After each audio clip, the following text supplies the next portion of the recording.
Hello and welcome to tonight's recording. We're doing Lancer. Learn with us. Doing our session 0. Maybe starting session 1. We have some fantastic new people joining us and some familiar faces. I'm going to go around and let them intro from left to right on my side. So first and foremost, we got Frozen. So I'm going to jump over here to the Discord thing. And whoop. Bam. Maybe. There it goes. It loaded. Frozen, you're up. Everybody, I'm Frozen Dad. I have been playing in another demo game, our awesome Royalist campaign. Helped lead us to a decisive victory recently. And I'm Sweet. super looking forward to checking out a new system. I've been really looking forward to playing a sci-fi mech-based game and been looking for a good one. So I'm really looking forward to this experience. Oh, it's me. Scrump, you're up. Yep, sorry. Yeah, I look at the stream occasionally.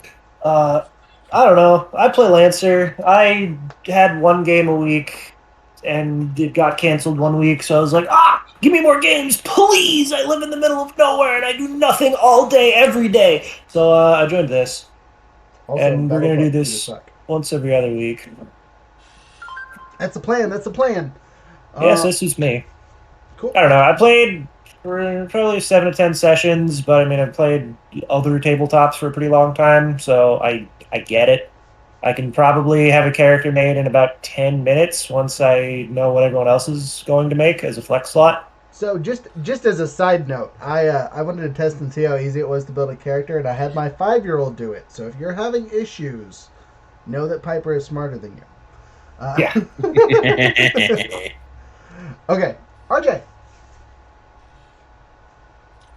So I've been playing a lot of tabletop role-playing games, and always look for a new one. So I thought I'd try this out. RJ is our forever supporter. He's in everything we do. So familiar voice, and last but not least, Ironworks. Howdy, everybody. I'm very new here. I've played quite a few different ones, anything from Call of Cthulhu all the way over to Starfinder, which I've heard apparently you have another teacher game on with. We do. Hope Yep. y'all have fun with that. We ended that one after 10 sessions. Though it's still technically open, we might come back to it, but everyone's schedules fell through for the most part. So the only person scheduling issues. The only thing stronger than the DM. Unfortunately, I was gonna say the only player from that campaign is RJ. So he transferred over. Well, welcome here.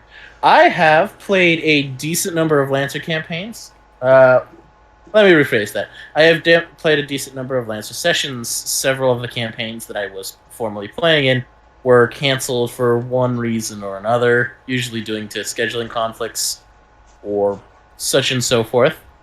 So I am kind of the slight veteran here. Me and Scrump will be able to answer some questions if you all have any. So, but other than that, like you said, your 5-year-old managed to make up a character, so it's not too hard. I have the utmost confidence in all of you. So, with that being said, we're going to get started. I'm going to glance up here because I get a fancy new monitor. So, don't mind me if I just look off into the distance every once in a while. I'm probably reading. We're going to jump on CompCon, and as they are building characters on CompCon, I'm going to do it at the same time. And we're going to basically do the exact same order we just did. Except for Scrump, you said you wanted to flex, right? Yes. Oh, but you can actually... I don't know if you're doing this for the sake of the stream, but we can actually, and I think probably should, generate share codes to send to you, because that means that changes we make on our side will sync with your side.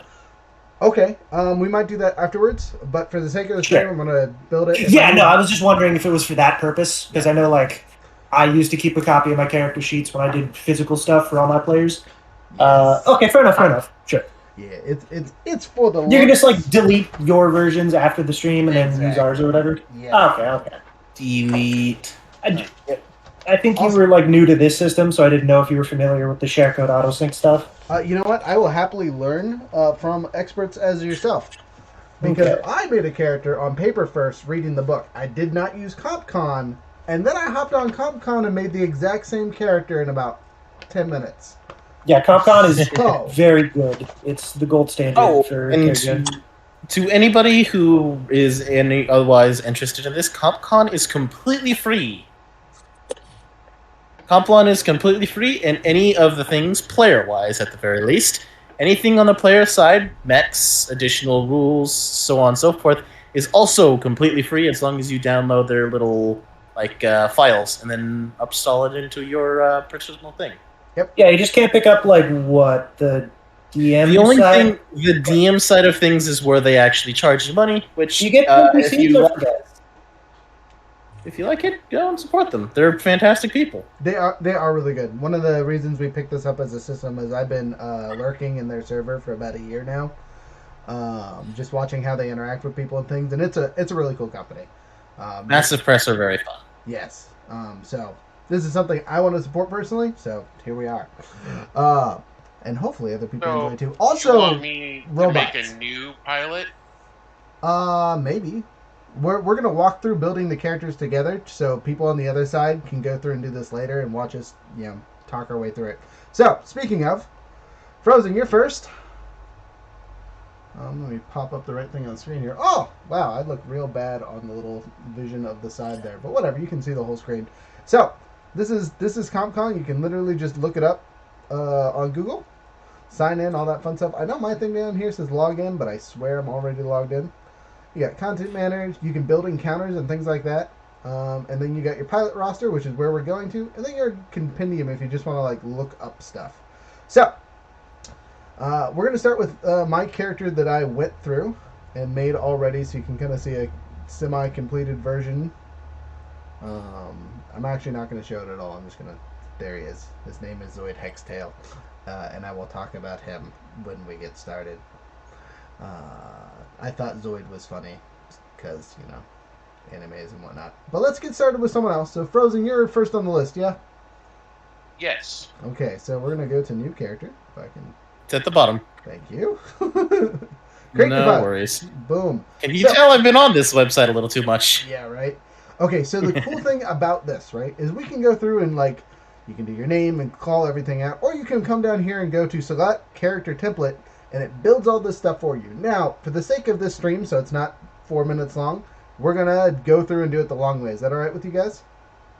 Yep. Okay, so, Frozen, what is your character's name or primary alias? Jastia. Spell that. Jas. Jas. Tia. Tia. Okay. Last name or no last name? Quick interjection, if you don't last mind. name is Phoenix.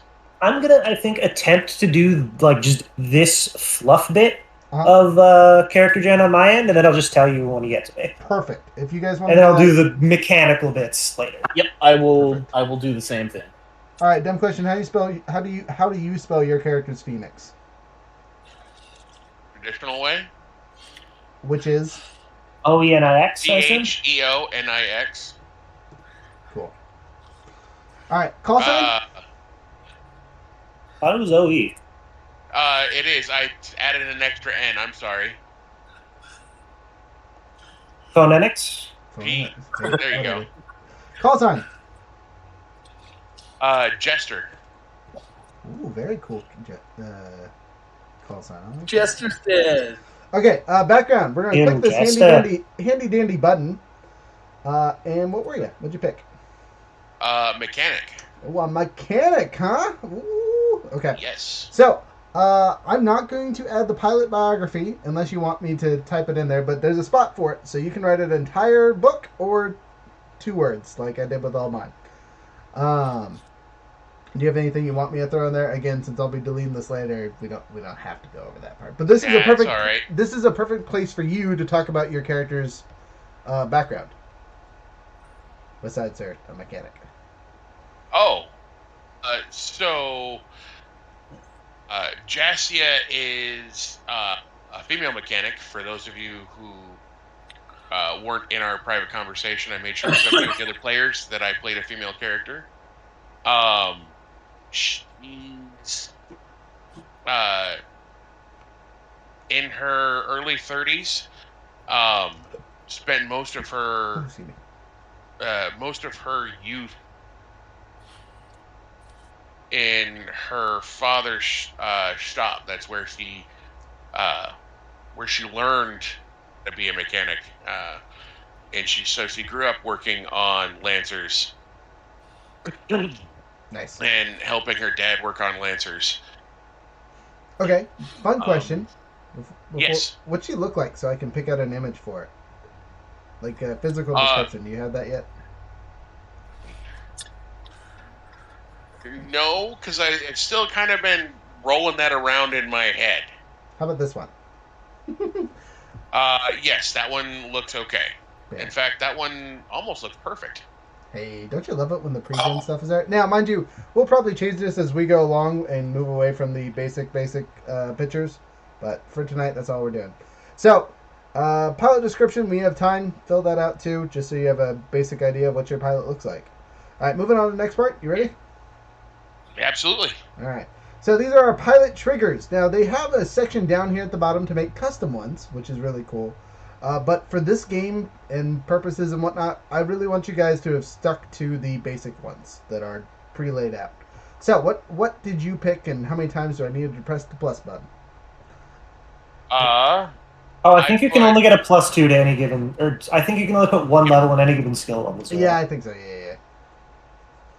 Put 2 points into blow something up. 2 points into blow something up. Boop. Okay, next. 2 points into get somewhere quickly. Get somewhere quickly. There it is. Boop. Next.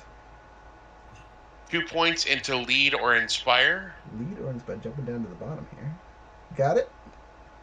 And 2 points into patch. 2 points into patch. That makes sense for a mechanic. Okay. With all that figured out, we'll go to the next section. All right. What are your talents? What 3 of these do you have? There's so many. And so looking at them later on at higher levels, I'm so excited. I can't wait. The key thing with this is that license level 0, you can pick 3 talents, but you can only pick the first level of the talent. Yep. All right. So, what you got? Leader. Leader. Ooh, interesting. Wait, leader? Oh, right there. Sorry, field commander is what the talent is called. Yeah. Leader was the right one. You're right.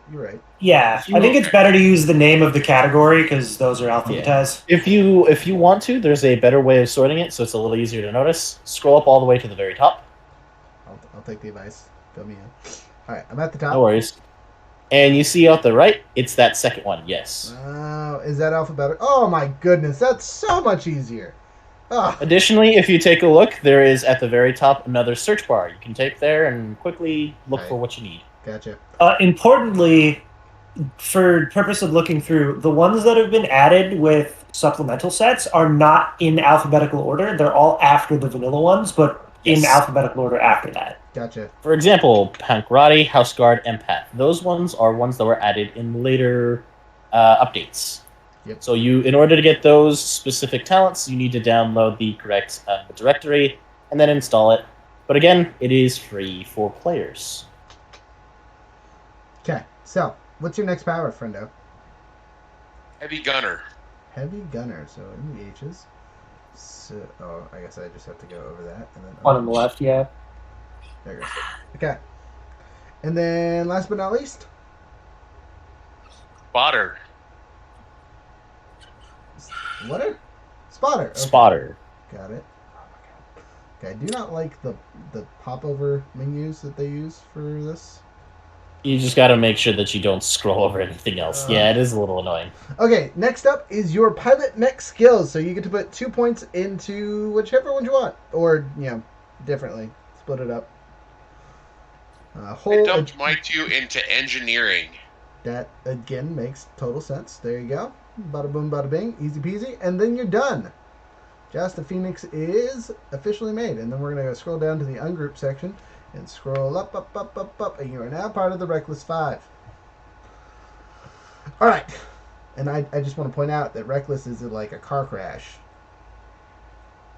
So I thought it was funny. All right, next up, who wants that? Who wants next?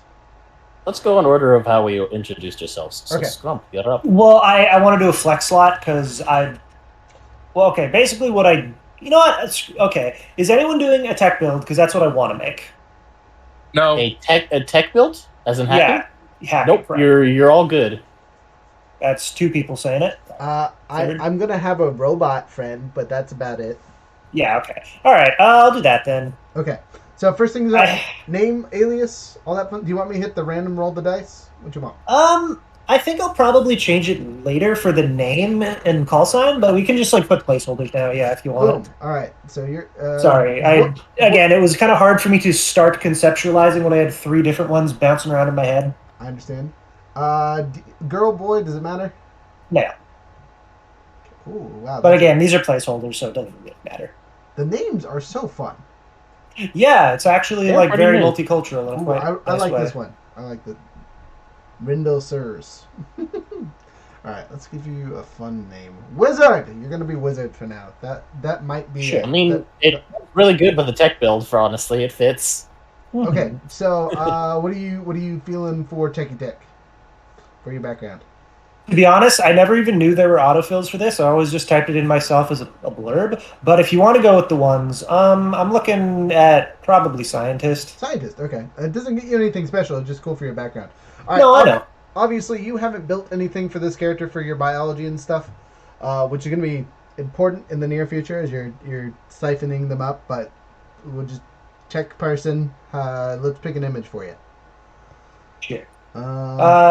And eventually, I'll probably have my boyfriend draw me something if I can pester him for it. Yes, go with the like coked out dweeb in the VR headset. This one? Yep. Okay. Yeah. Bam. I Skip. love how I know exactly which one you were talking about. Yeah, we all know. We know what they got. All right. Skills Hmm. or triggers, I should say. Sorry. Definitely hack or fix. Okay. Like I said, I'm going through this literally right now, so give me just a little bit of a second. Investigate. Stay cool. Stay cool is up at the top. Cool. I'm getting there. Yeah, sorry, I've not gone through these in order.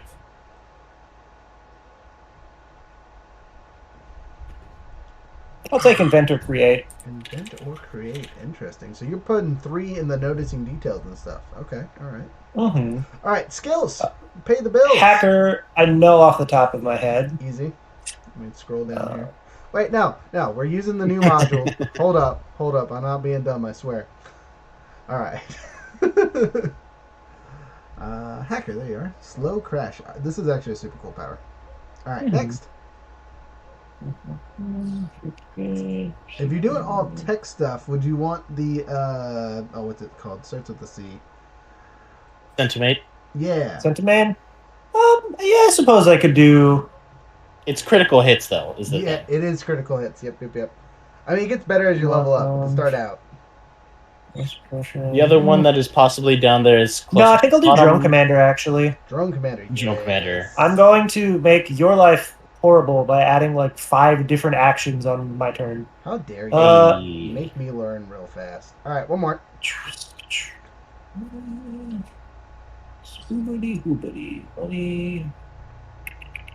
I suppose Grease Monkey goes along with all that. Unsanctioned capacity upgrade. Yeah. All right, whole systems engineering agility. From your build, you're probably going to do systems and engineering.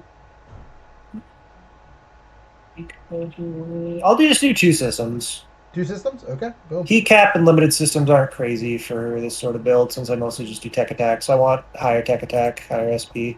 All right. Rendo joins the fight. Yep. Yeah, I'll just, again, work on the name and all that jazz on my end. Perfect. All right, Rendo, you're up here. The wizard. All right. Next up, RJ. Okay, so I'm running to my boss, so I can't pull my stupid iPad up. So you want to walk me through it? Okay, so first thing up is your name. Danica Von Jory. Just anglicize the crap out of the name. Oh, he knows how to spell it. Okay, call sign. Wolverine. Oof. Just Wolver INE. We'll go Yeah. with that for now. Background? Okay. Mom and dad were crazy, and they got into some crazy stuff and got killed when I was young, and I had to grow up hard. So, Outlaw? Yes. Boom. Okay. Obviously, you heard a little bit of the biography. What do they look like? I assume a female? Female, yes. German heritage, so blonde hair, blue eyes. This is going to be as close as you're going to get. All right. All right, and then we'll hit the continue button. All right, skills. So there's a lot of these. I'm going to read them off relatively slowly. So we got apply fist to face, assault, blow something up, survive, take control, or threaten. I want you to pick one of those. Just the face. Fist to face, punchy punchy, got it. All right, next up, act unseen or heard, get somewhere quickly, show off, stay cool, take someone out. Get somewhere unseen. Unseen, They don't have to be across different things. They do not, but just for simplicity's sake. Sure, fair enough. All right, this is for noticing details, being creative, prepared, yada yada. So you got charm, hacker fix, inventor create, investigate, patch, read a situation, or spot. What is spot? So spot allows you to see details or people that are hidden or difficult to make out. Let's go with charm. Charm. All right. So convince a receptive audience or use leverage, money, power, personal benefits to get your way. And last but not least, talk, lead, change minds, make connections, or requisition resources. Get a hold of something, lead or inspire, pull rank, or word on the street. Word on the street. Word on the street. All right, that's all that. Now we got pilot stuff. Here, look, I'm going to change it off the bat this time. There we go. Boom. What's this one look like? Oh, I'd have to memorize all of them. Never mind. That sounds terrible. Okay, so.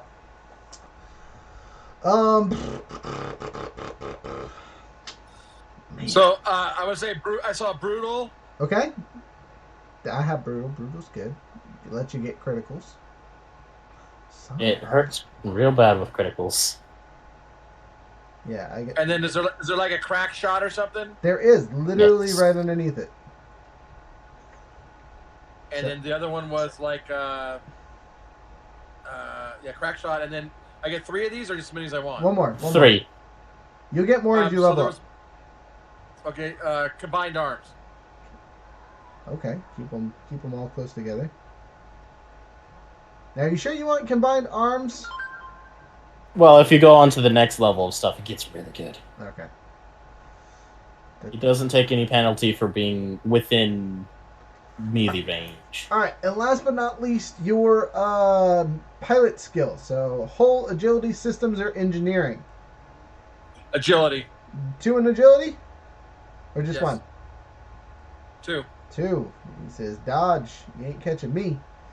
All right, and Wolverine joins the party. I definitely misspelled Danica, but that's okay. DANIKIA. I'm not even going to tell you how I spelled it because it's okay. I probably misspelled Wolverine too, but whatever.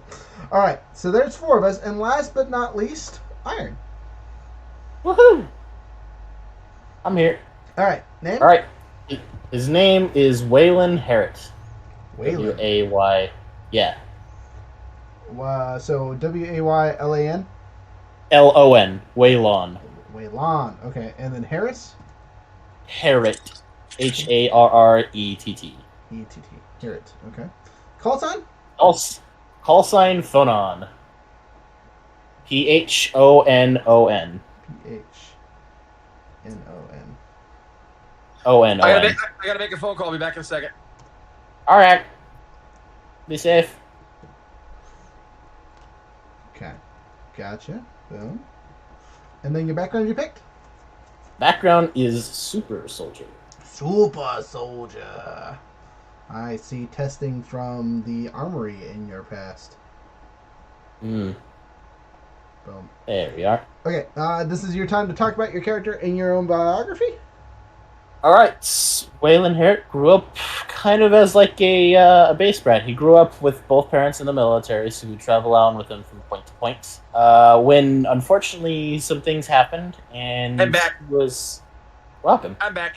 Okay. He has returned, and he had some things happened, and eventually he was put in for some not as good testing, not super nice testing, which had the unfortunate effect of messing with the way he interacts with mechs or lancers.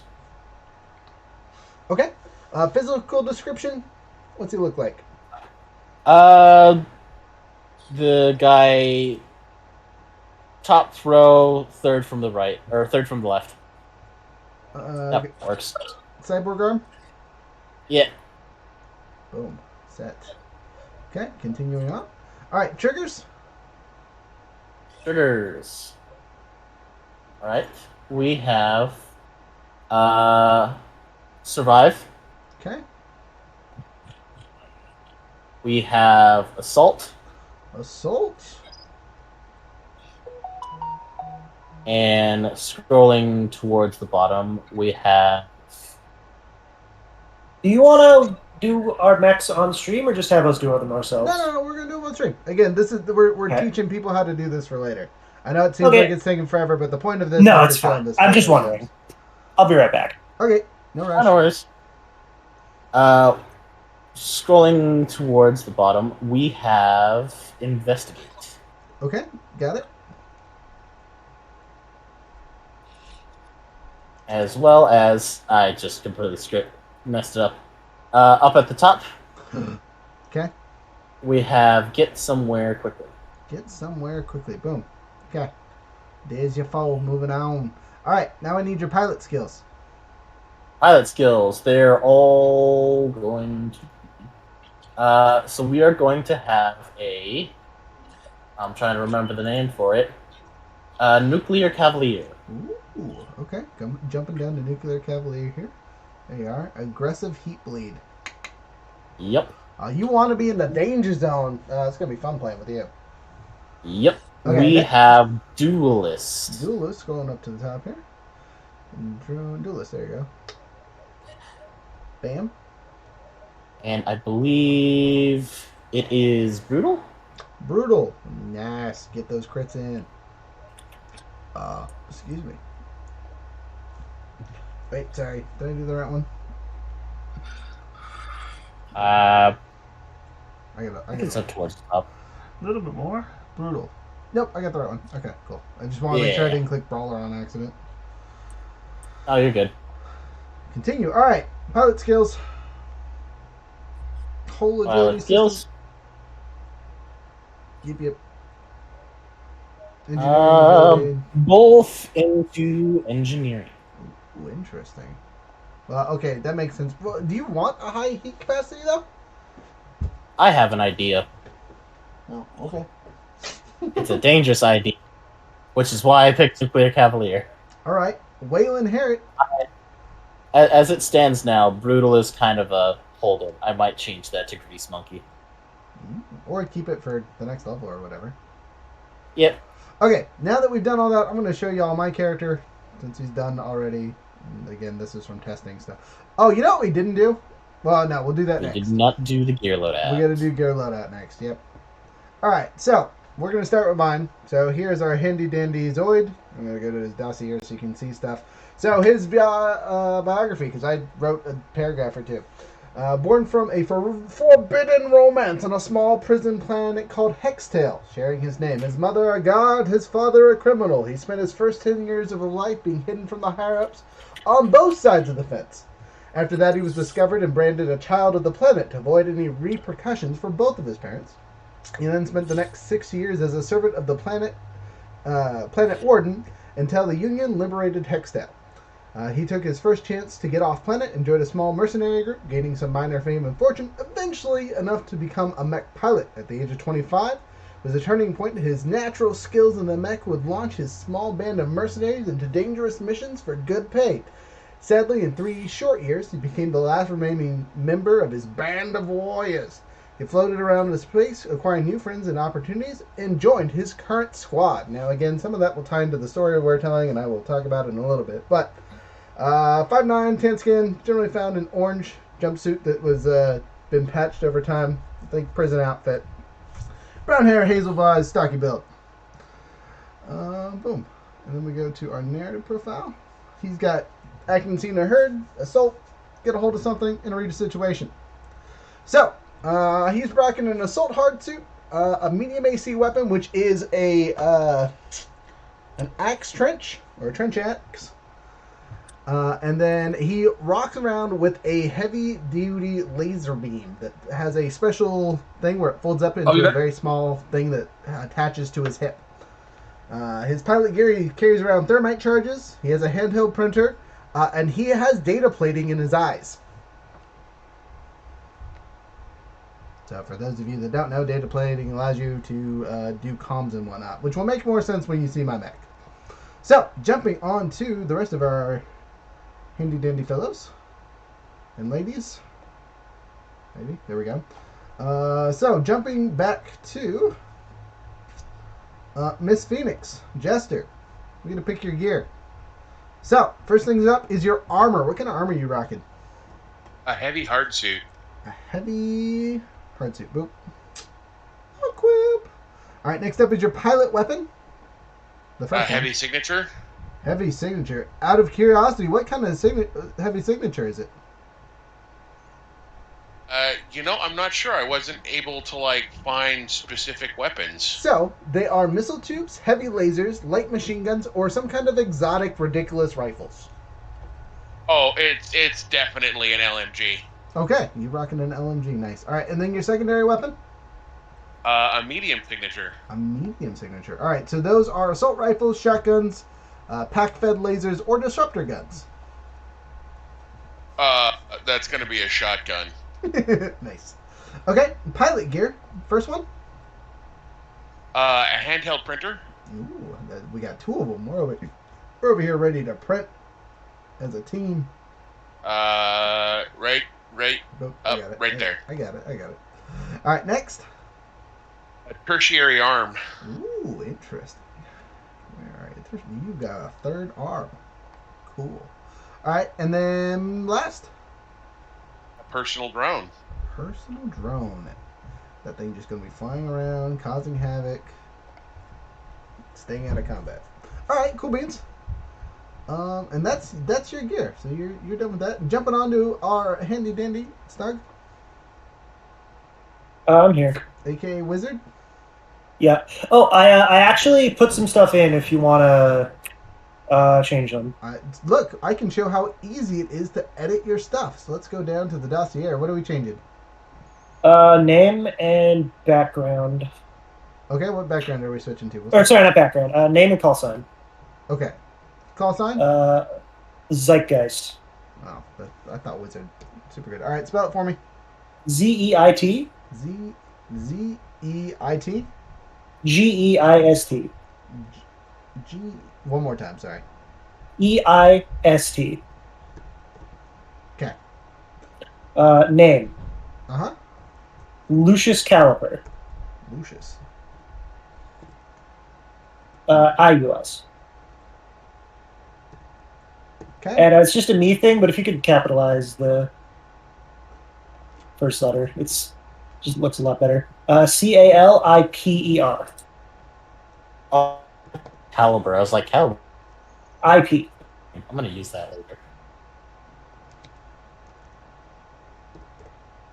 There you go. I think it's a bracket. There you go. All right. So you want a narrative profile stuff? I mean, you can totally talk about it. Sure.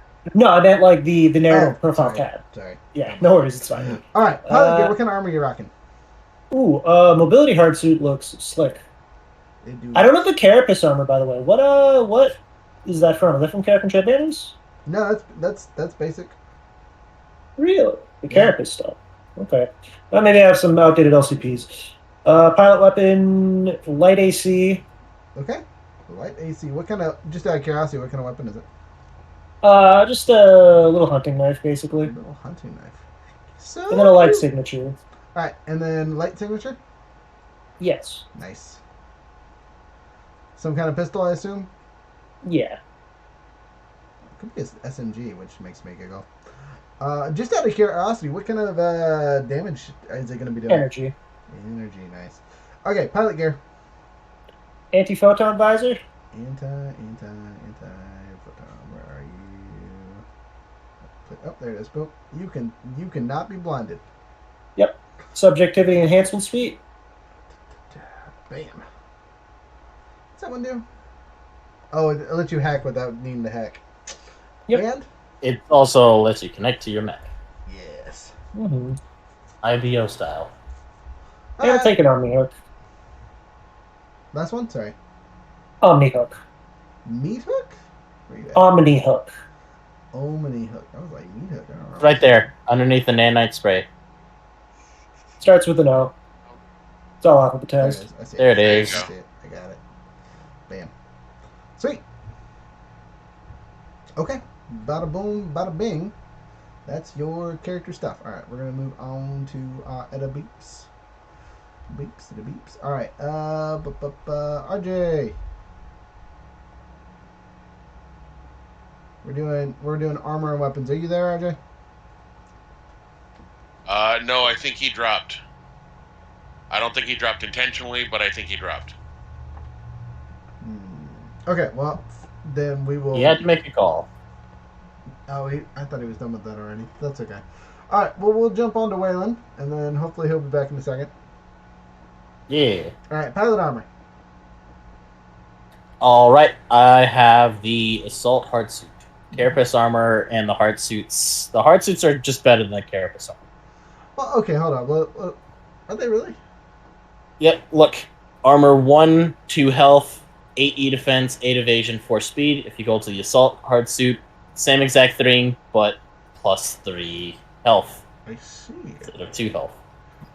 What is it? There's got to be some kind of advantage to using them.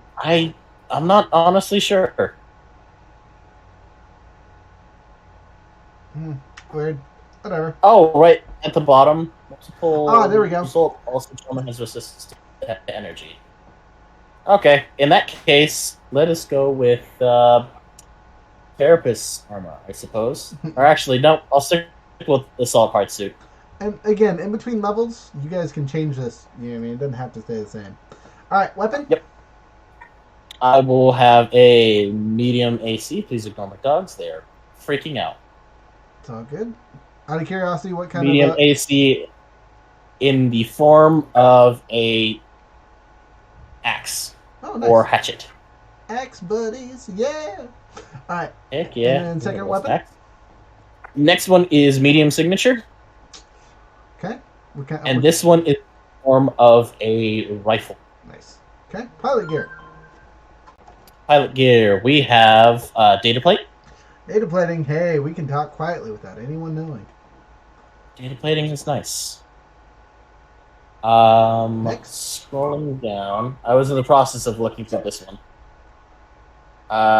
We have personal drone. Personal drone. Boom. All right. That's 3 drones on the field. Oh no. Not that 2 of them will count for anything. All right. And then, just to add a little bit of chaos, a thermite charge.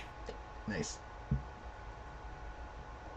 I like how none of us picked up Sems. We're just like, if we're gonna die, we're gonna die. All right. None of us picked up what? It's stems. Ah, All right. now we're fine. It'll be fine. Yeah. RJ, you back yet? Again, I can't see the Discord chat. Hey, Nope. look. It's Cannibal. Oh shoot, I forgot. It was, I messed up. Cannibal. Hello. I love you. I meant to have one of those as subject enhancivity suites. Do you I want me messed to up. change it really quick? It's too easy. Sure. Okay, While we're what are you waiting. getting rid of for that?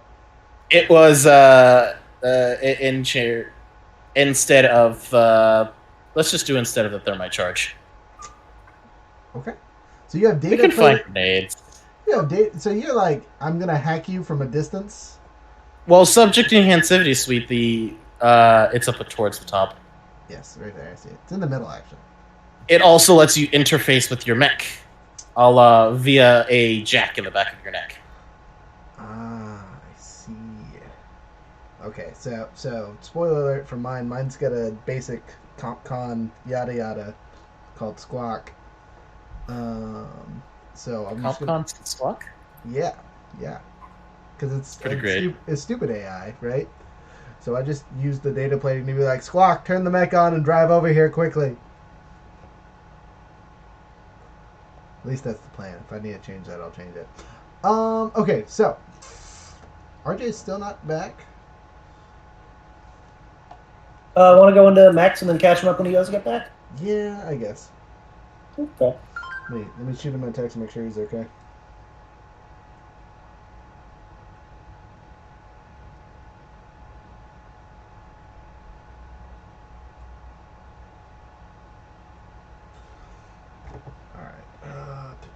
All right, Max. So, again, I'm gonna go over mine really quick just to show a finished product, and then we'll go over everyone else's. So you go over here to our handy dandy mech hanger.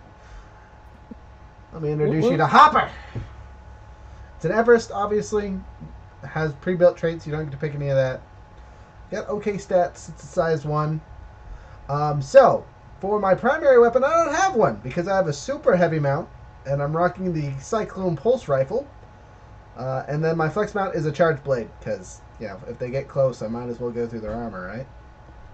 I picked up an ammo case so I can pick what kind of damage that Cyclone does in addition to the regular stuff. Maybe, depending on how much ammo I keep alive. I got my Compcon class assistant unit. Again, basically my mech can run without me. As long as I give it simple directions, which is what the data plating is for, so I can yell at it at a distance. I gave it personalization, so it's got a little more survivability. And then I gave it a shield and an EVA model, because we be in space, yo. I ain't taking no chances. Alright. That's Hopper. Hopper and Hex. Alright, next on the list, jumping back to Frozen. Jester. Going over your mech hanger, adding a brand new spanking mech. You have two choices. You get the Everest or the Shargamaka. Shargamatha. I went with the Everest. Okay. What was the name of your mech? Sudden intervention. You say love and intervention? Sudden intervention. Oh, sudden. It's quite fun because if you click the little dice right next to it, it gives you something based off of what your character's currently got. Nice. Okay. Yeah, I do like the dice system. It's pretty cool. Especially, like, you'll get different names based on which frame you have. So you'll get different names for the Sag Martha if you click that. That's so cool. It's pretty fun. Okay. Main weapon. Main mount. Mortar. Morty, he says, I'm going to hit you from a range I can't even see you from. Flex weapon? Dual pistols. Straight regular pistols? Yep. Alright, experienced people, besides looks, is there any bonuses to rocking two pistols? Later on, you can in fact get a thing that is very good. It is called Gunslinger, and it goes. You see, especially this. You see how on the flex mount it has two pistols. Mm-hmm. If you choose auxiliary things on one mount, you can install two of them. So when you fire that mount, you get to shoot both of them. Yeah, it is a flex mount that has two pistols. Interesting. Yep. Okay. All right, heavy so mount. That is one thing for picking auxiliary, and then you can build into having a lot of auxiliary weapons that you can just constantly fire like 8 times. That's gonna be good. All right. Heavy mount is a heavy machine gun. To match your character. Heavy machine gun. Very nice. Very nice. All right, systems. You got 6 things to choose from. Well, probably not actually 6, but whatever. Yep, but I have 3. I have Pattern A smoke charges. Pattern A smoke charges. Woohoo! Okay. What else? Pattern A Jericho deployable cover. Nice. Pattern A. And last but not least, Turret drones. that makes a lot of sense. All right. Well, you're screwed if we have any space combat. All right. Jester is done, so I'm just going to hit the home because this is slightly faster. All right, jumping over to Zygost. You ready? Zeitgeist, yep. We'll put the mech hanger. Mech Everest. Making my life easy. Again, I don't quite have it. You know what? Actually, a Scion for the name. Everest, but named SCION. SC Scion, got it. Correct. All right, Scion. Yeah. Jumping down to the weapons. Main mount, I'll take an assault rifle. Easy peasy. Reliable, for sure. Flex weapon. Flex mount. You probably want a Nexus, yeah? Because you have the tacky stuff. I actually didn't take that. I'll take 2 thermal pistols. Thermal pistols, all right. Cool. Boom. Equip. Boom. Equip. Then heavy mount.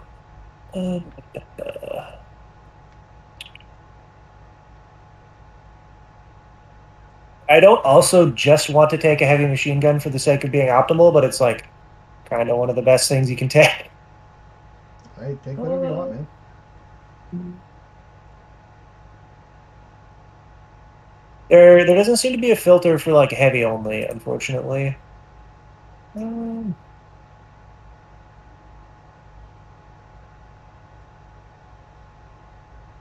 I'll take a heavy machine gun. Boom. Heavy machine gun. But like in a different sort of way. It's just It could be like a 3-round burst style if that makes you feel better. yeah.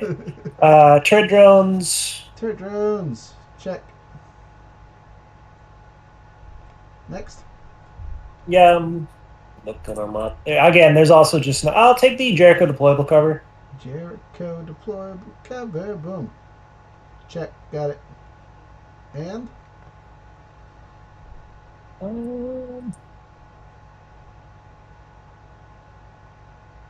personalizations. interesting. All right. So just for me, what is special about your personalizations? I will be honest, I don't have them yet. I'm just taking them because there's again not a lot to take at level 0. That's fair. That's fair. I can come up with it though. Okay. Once again get more into the brain of my character. Gotcha. Actually, I know what it's going to be. A giant, like, projector... Not a giant, but, like, a projector screen that creates, like, a hollow... can create, like, a hologram image behind and above the head of my back. Okay, interesting. Yeah, I was going to say, for my personalization, was that internal comms unit is upgraded a bit to make sure that it connects to my data plating even when, like, EMPs and things like that have gone off. But that's neat. All right, that's your Mechy Mech. Again, we'll do... No, I still have more... Sorry, I still have one more system. My bad. What you got?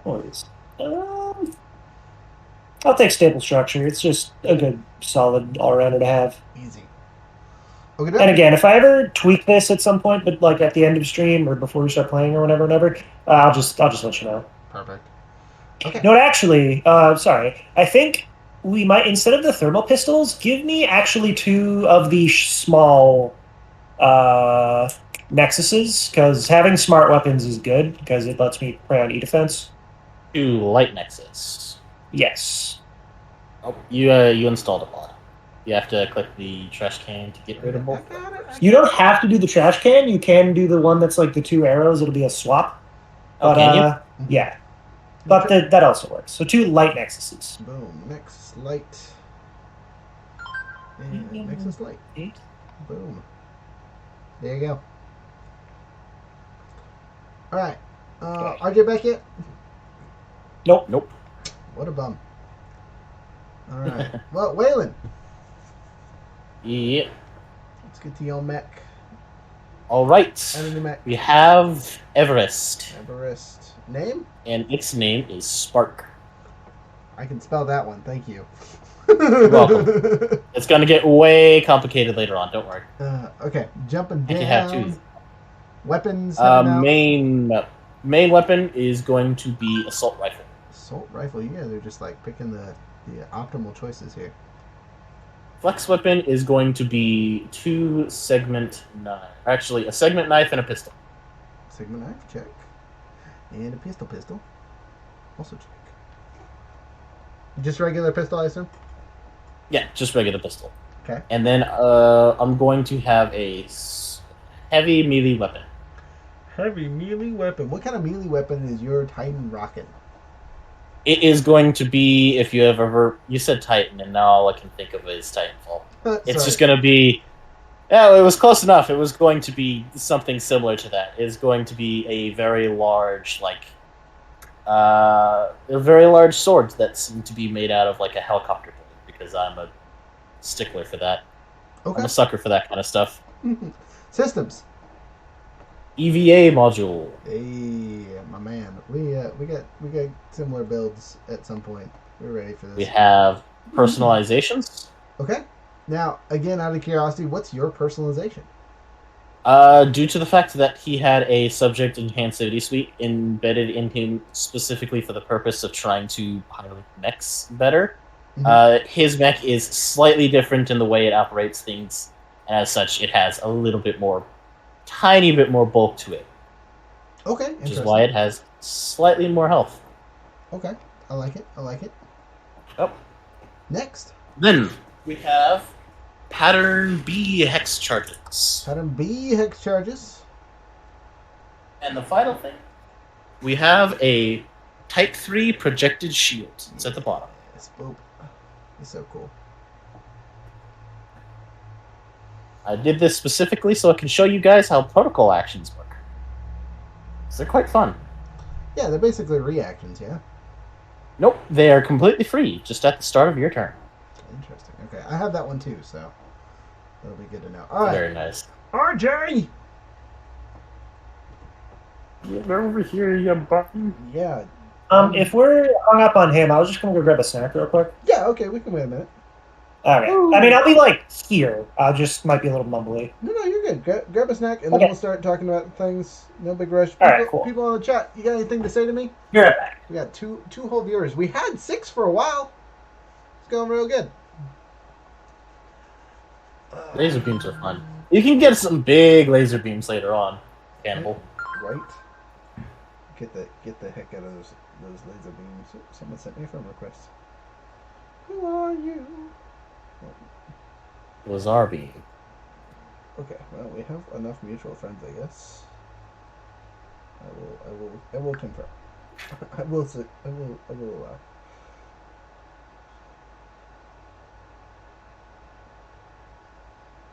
Okay, he said some of the work came up, so we'll start doing the rest of the stuff because he's gonna go along with basically whatever we do. So I'm not super worried about him having any major objections. I just want to be able to explain stuff to him and finish his mech. Makes sense.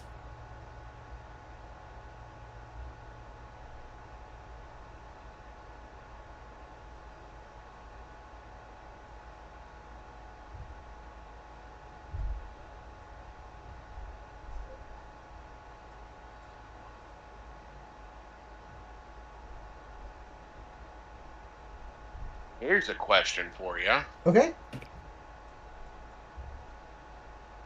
Okay. So he told me to make his stuff really quick.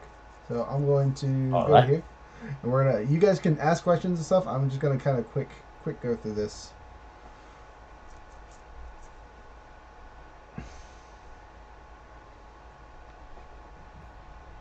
Well, my question has to do with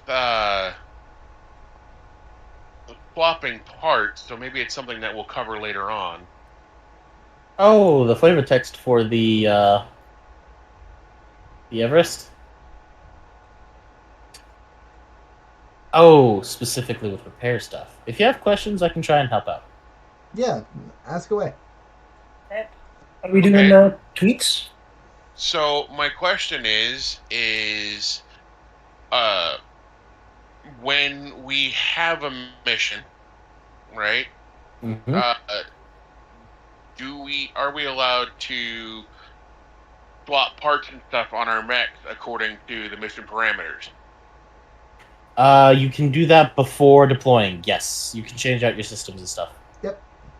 Anything you have license access to.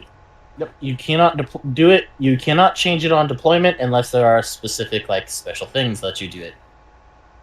Yeah, no, I was talking like prior deployment. Like, Yeah, before deployment, yes. we have our mission briefing, and then Yeah, it's like, we hey, you're actually going go to there. space. You're going to be slowed if you don't bring an Evo module. Yeah, you can do that. Yeah, Yep. yeah. Yep, exactly. Assumed we're told exactly what happens and nothing unpredictable happens. For example, the aviator lets us say, hey, you can fly around in space or in water without being slowed. If we accidentally, crack a platform and fall straight into the ocean, well, we're not going to die, but we are all slowed. If we didn't Yeah. have. And I will say this, usually it consists of a single deployment, and within those deployment are several scenes, which is why if you take a look at your active power-up, it says for like the rest of the scene. That is because each deployment consists of a couple of different scenes. It really is up to the DM's discretion how long we're there for. And once you use it in a scene, you have used it for that deployment and can't use it again. The reason being is these are supposed to be like your ultimate ability. You get it one per deployment. Unless there is a way to get them back. Which, again, is up to the DM. But they are very powerful abilities, which is why you've got to be careful when you use them.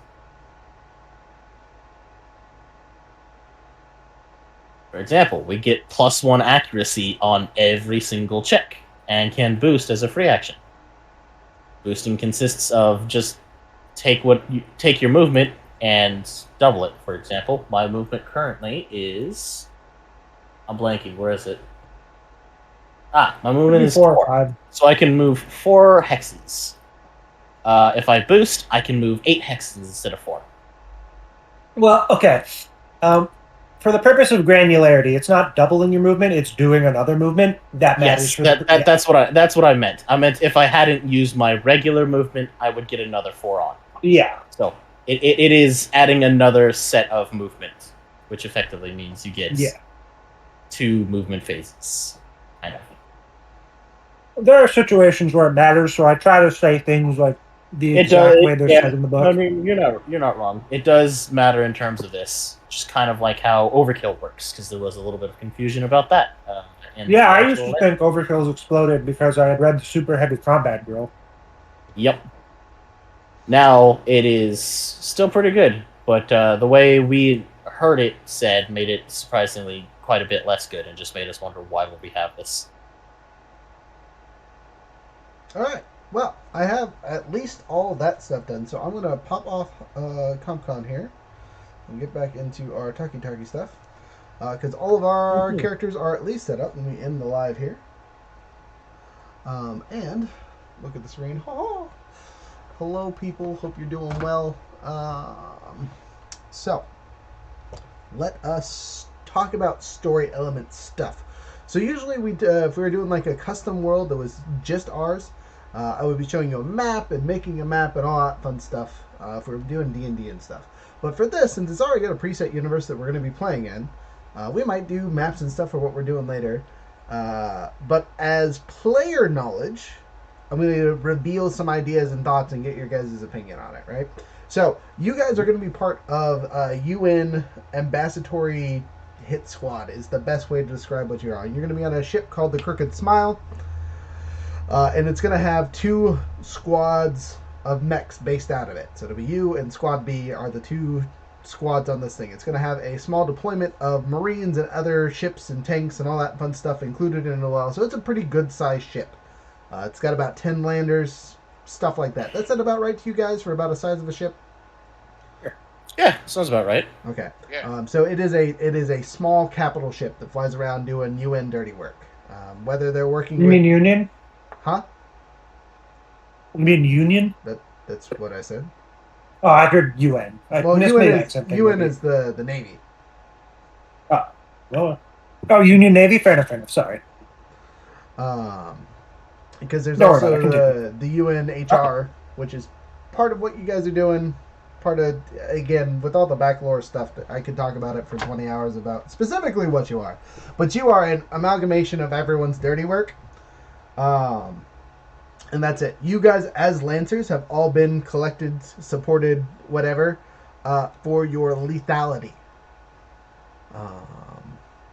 And your non-connection to other important people. None of you are the quote-unquote son of anyone important. For the exception of, and this is player knowledge, your captain, which you will meet later. You have a squad leader that is with you named Hank. That's his only name. Big, tall dude.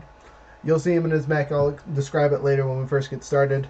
The other squad has the lieutenants Soul and Sun. Lieutenant Soul, and then her living girlfriend, Luna. If you guys were in the chat earlier, you saw who that was.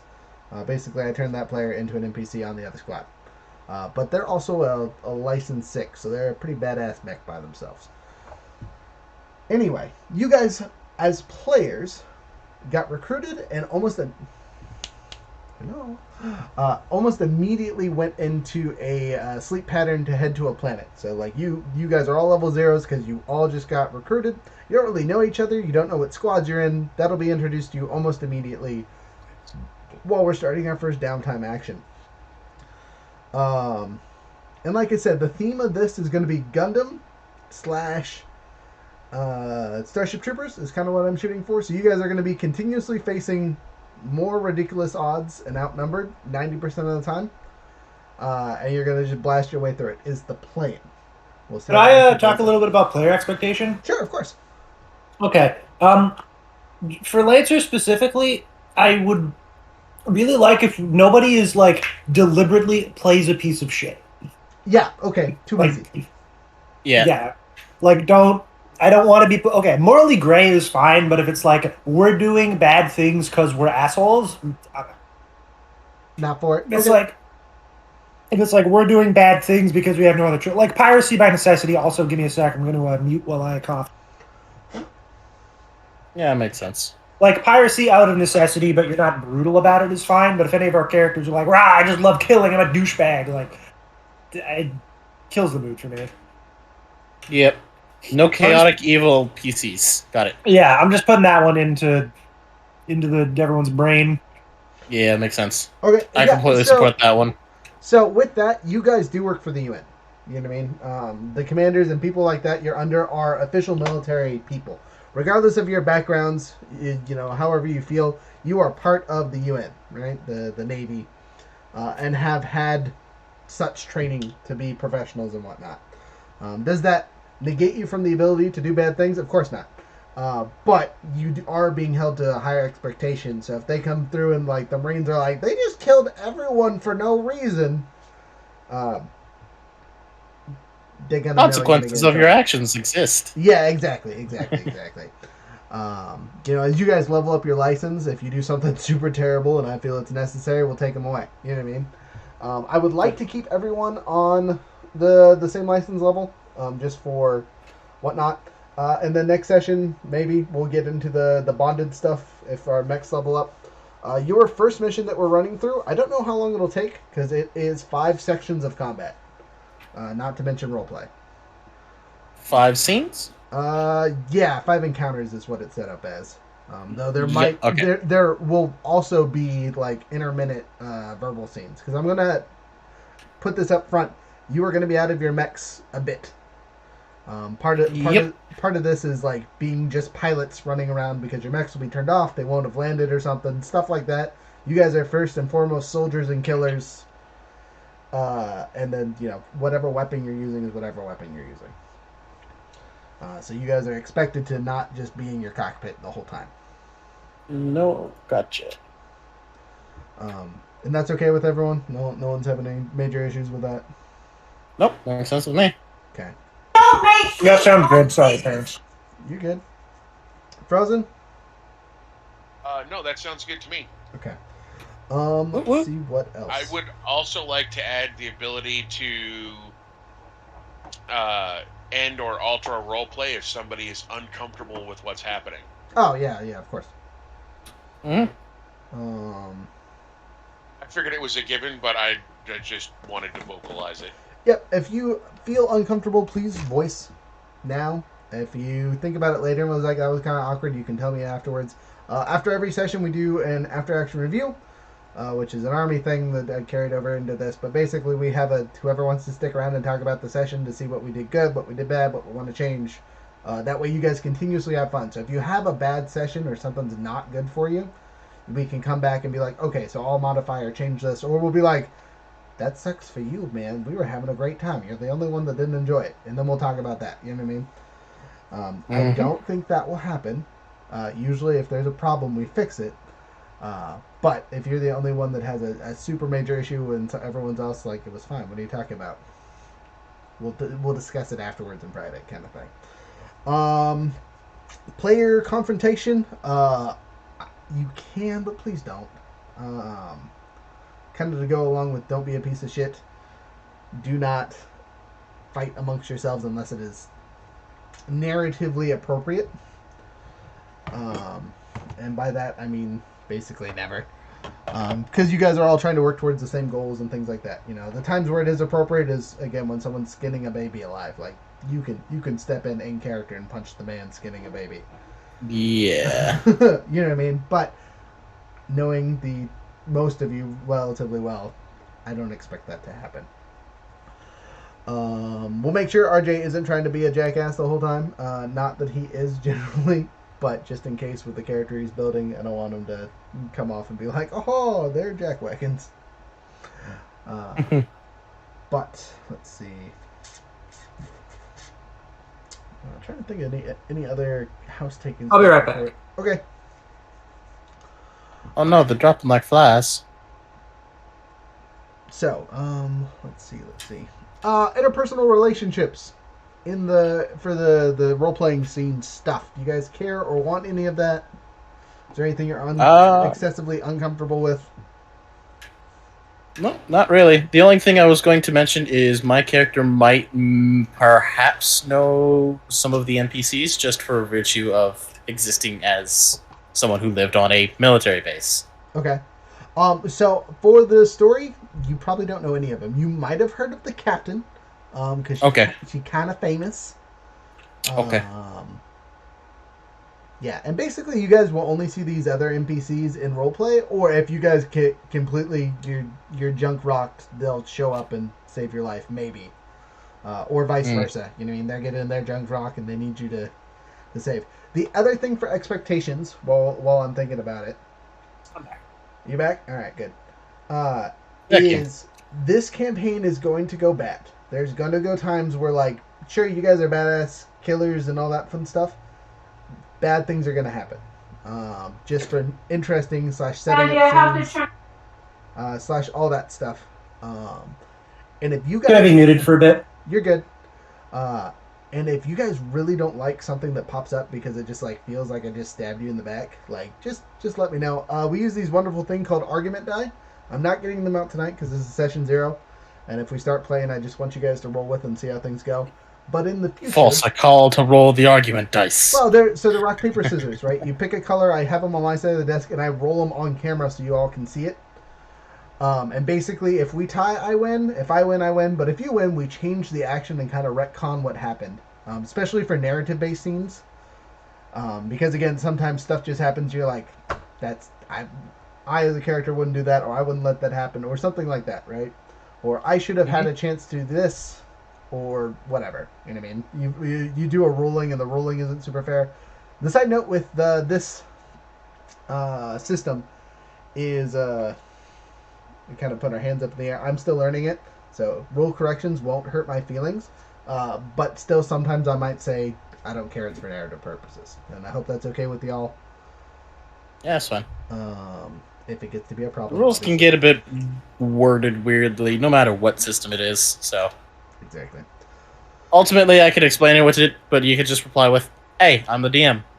Shush. Okay, good. Shush your face. As long as we are at that to start, we should be good to go. Any other house? You are the god of this domain. Oh, okay. There'll be a little bit of upselling at the end of the session. That's like our promotion codes and things like that. You guys are obviously welcome to stick around while we talk about those things. But if you got to dip early, I'll run your character or have them walk off. Not the end of the world. As we're playing throughout the weeks, if you're like, I cannot make it this Thursday because I have a date or birthday or something like that, that's totally okay. For the most part, we'll try not to end sessions in combat. I mean, sometimes it happens. Yeah, if it runs like 4 hours, I'm probably going to want to dip pretty soon because I have games on Fridays that are like 10 a.m. or 11 a.m. Okay. No.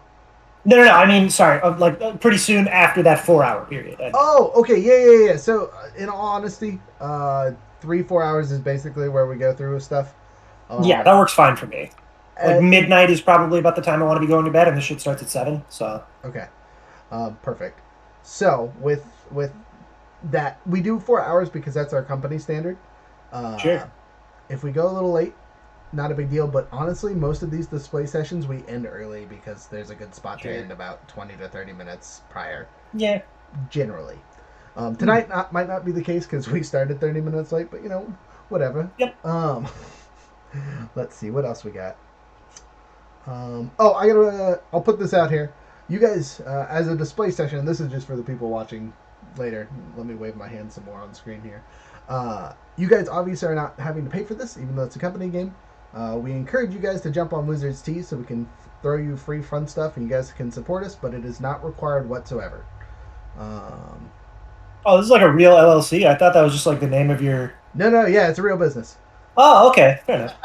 Yeah, no, they are awesome. You guys should definitely check out the Wizard's Tea and all of the stuff that they have to offer. Yeah. Definitely awesome stuff. Sorry, had to plug you for a second. Thank you, appreciate you, Fendo. I thought it was just like a joke. Let's show the merch. The merchandise. So we It's don't, all about we the don't- merchandise, by the way. we don't have a lot of merch yet. We do dice on when we go to Comic Cons and things like that, where we sell cheap dice for like $3. We're getting into the expensive dice because we found a website that'll let us buy Subscribe dice. to my Patreon, Spider-Man. I mean, that's Oh, God, that's no. basically what we have going on through the website is a Patreon. 'Cause Bob Harlow. since we're waiting on RJ, I'm just going to talk about the company for a minute. So Plug it. Wiz's Tea, why it's cool, right? Besides supporting us, and it's, we just upped the price to $10 a month because we were giving out a lot. You get discounts on everything in the store, for the exception of Session Zeros because they're already half price. And we got to pay our DMs, so they get money. Yeah. We got the. You get content every month of some sort, right? We do this wonderful thing called the Wheel of Chaos. Again, look it up in the Discord. You can see the old ones. We spin a thing, you get a stuff, and we send it directly to you on Discord or your email if you prefer email. All that fun stuff.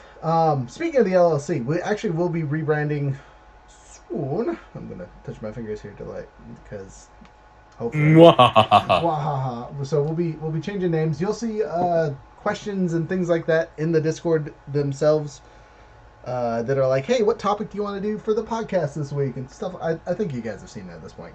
You both have been in there long enough. But the more active you are, the more excited we are. Obviously, you're already in a display game, so you're kicking butt and taking names and being active as is.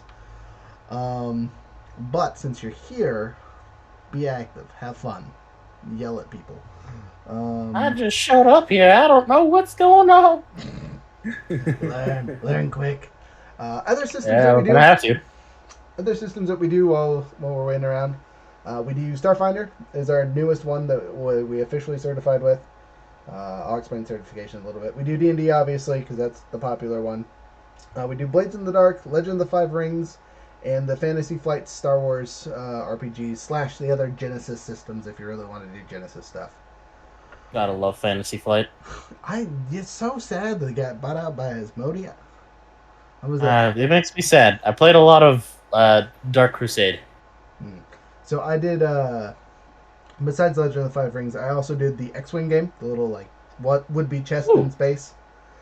And it's so good, right? And then 2.0 launched, and that was great. I basically joined right before 2.0, so I spent way too much money. He's back! He's back! He's All right, returned! I can stop plugging. We can start doing stuff. Okay, so RJ.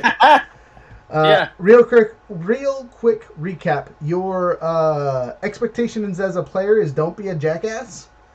So no skinning babies alive. Don't do anything too crazy that would be considered highly inappropriate. Romantic options are open. The what's the name of that game? Why can't I think of it? Commander Shepard. Someone. Mass Effect. Mass Effect. Dang, Mass okay. Effect options are open, so you'll be able to talk and romance NPCs if you really want to. Just know that you're talking and romancing at me, and my girl voice is very off-putting. Well, I'm a girl, so unless I'm a lesbian. Oh, sweet. Yeah, right. Have this Girl fun here. voice. All right. Never mind. This is gonna be easy. Think I'm gonna romance the Easy. women?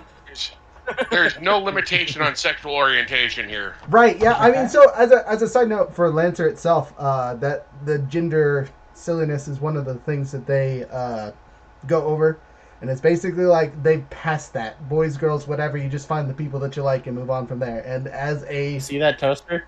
That's what gets me going. you got too much is robot based. in you, I boy. learned about it Not from yet. a really gay Not source. yet. That's the third toaster this week, sir. You gotta stop. You're a minute. Can't help it. The grill marks taste so good. Oh my god. I broke the DM, so Woo! it worked. It's All good right, enough perfect. for me. Okay, so setups for the story. So you guys are going to a planet.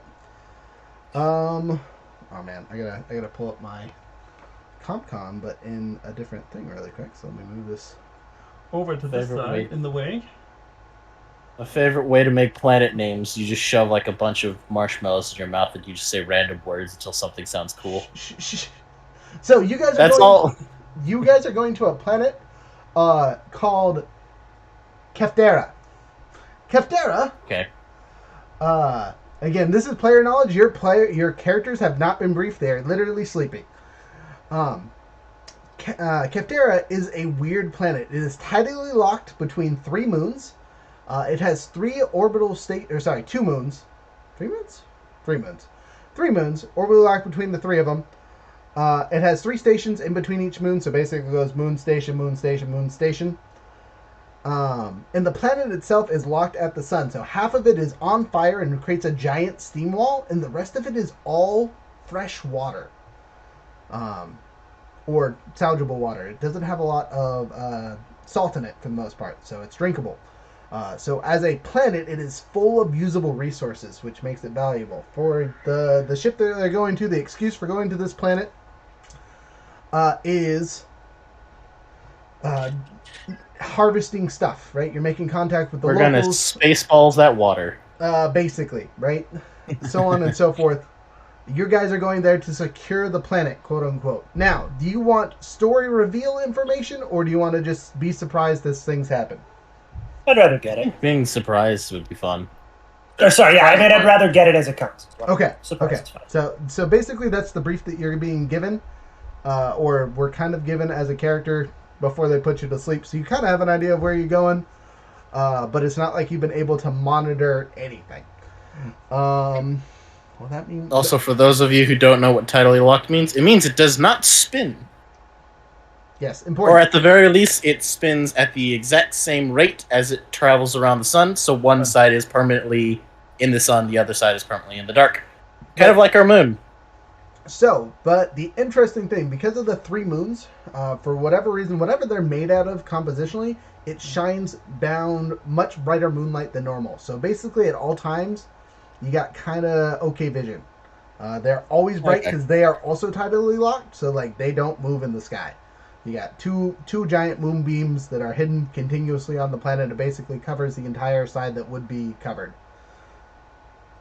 And then there's, a dark spot that is shot off from one that blocks the, hot parts, so whatever. But again, it is all water that you know of. So it's water on one side, burned crispiness on the other. Yes. But yeah, that's that. You guys, out of character, will know that this belongs to a baron-esque, not from, oh man. So it's not part of the baronage from the set, but there is a baron that, quote-unquote, owns this area, right? He's a sector commander. And this is about at the 9th ring, so you guys are way out there. I believe the 9th ring is the, If we're going in Star Wars lore, it is the Outer Rim. it definitely is the Outer Rim, but there is a name for it really quick. Let me scroll down hot bits. Also, as a side note, while you guys are going through stuff and things for when we actually build the characters, if you want to add notes to them for their special quirks, let me know and I can find the special quirks for you to add to it. Hi. That's Lancer. Here, let me scroll up to the thing and see if I can. Who was the person who took Spotter? That was, I think it was Frozen. Was that you? I think it was Yes, Frozen, I took Spot. Okay. I was also looking to pick up Spotter because I kind of want to play a more support role. So I don't know if you want to like synergize and swap stuff around, but Again, you get well. Can you trade your skills? how do you mean?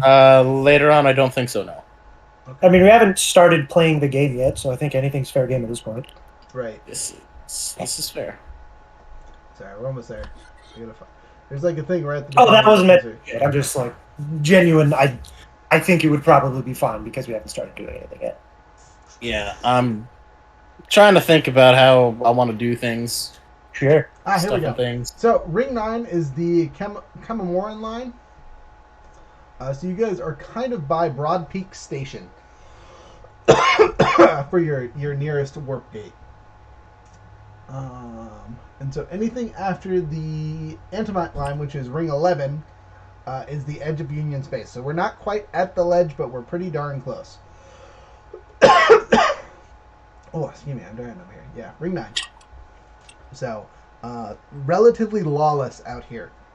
Owned by people, corporations, things like that. This Baron is very much connected to a corpo state.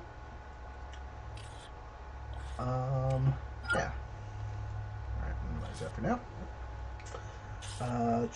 And this is more player knowledge than anything to kind of understand who the heck you're dealing with and whatnot. And we'll reveal things as we go along. So, any questions, comments, concerns, ideas? Oh, the reason I bring up the satellites is because you guys will fight in space. Whether it's this first mission or not, but some of these missions are definitely centered on the satellites. / moon / the planet itself. My plan for this arc is to have you guys go through and capture the planet, basically, is the end goal as players. If you survive. Oh, okay. Expectations for death. Are you guys wanting I mean, I'd kind of prefer to not die, but I mean, flash cloning and cloning exist. Right. So let me put it this way: if my character dies, I'd rather like make a clone of him than make a completely new character. Okay. I don't mind making a new character if I die. So it might just be on a player per player basis. Okay. So as a DM, do you want me to be more of a story like once you're down and out / out, you basically get drug off the field kind of thing, or do you want it to be like you need a legitimate death scene every time you're dying? Oh no, I'd much rather like targets don't bother with you once you're out of the fight type stuff. Sweet. That is important knowledge for me, so I don't just murder everyone and hyper focus on one guy. Your mech is dead. Build a new one. As for next, I'm not gonna take those easy. Pilots, I will. Pilots will be pilots. You will have better chances staying alive as a pilot than you will as a mech. Unless you do something stupid like jumping directly into a reactor. Then that's on you. That's fair. I will be right back. I'm going to go to the bathroom. Be back in a moment. Okay, yeah, all right. We'll wait for you guys, and then we'll move on to the next bit. So, RJ, do you have any questions? Do you want us to go over your character really quick? Actually, I look at your phone. How dare you?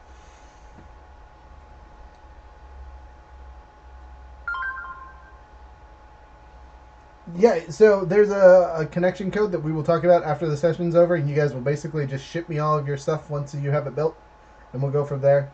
Honestly, Well, I thought you built it and you could ship it back to me. I did build it, but if you build it yourself and want something different, it's literally going to be a click switch. So you have whatever you have in front of your character. I built that so the people on the screen could see what it looks like. Gotcha. Okay. So what I'm saying is I did not build it. I was driving. You fool! Okay. Well, then let me pull up the CompCon here. Yeah, so I'm gonna have to pull over again here in a second to do that because I'm driving again. I had two zones cap out on me at once, and That's annoying. neither one of them. Neither one of them have what I call reliable people running the fucking show. Okay. So I had to get a little hands on basically. And now they're picking up, and I gotta kind of be in the area Why? to make sure that they got I right. have an account. Yeah. Why is it saying I'm not signed in? Maybe you gotta sign back in. Would be annoying. Well, hopefully it didn't delete all my pilots.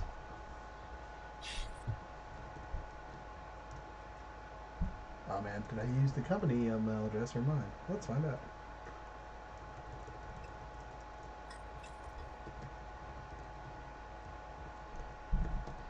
These guys are.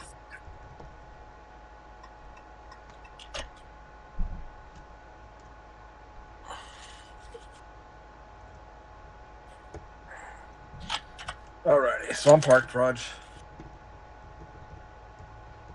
Create a new pilot.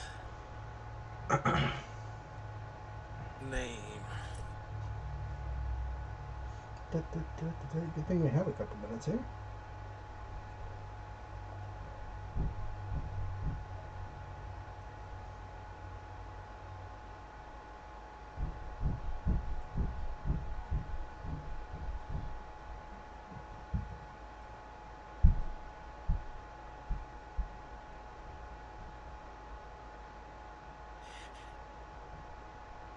Okay, I'm back. Good.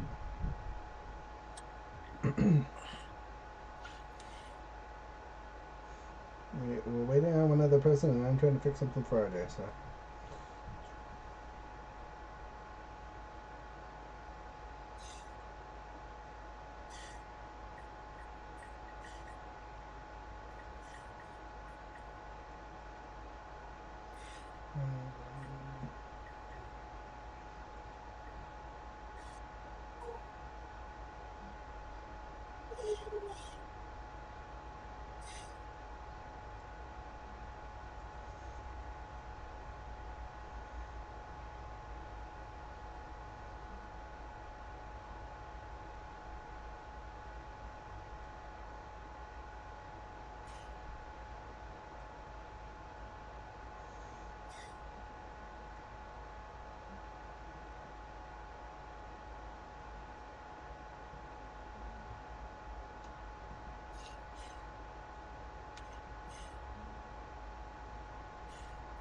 Oh, so we did not do a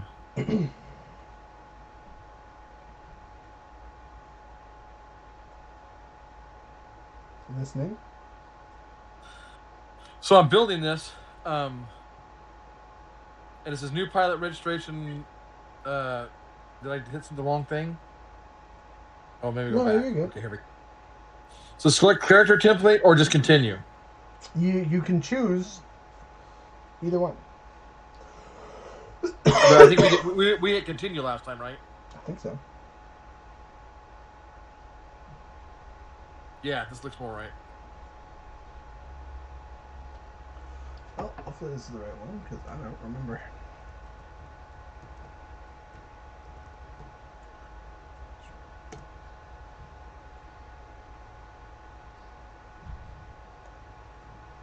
Apparently it was. Maybe, perhaps. Alright, so.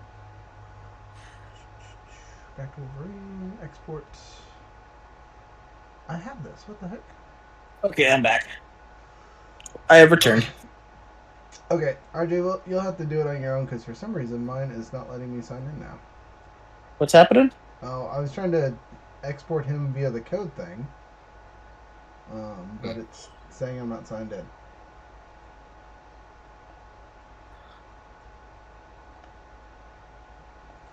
Let's try it this way.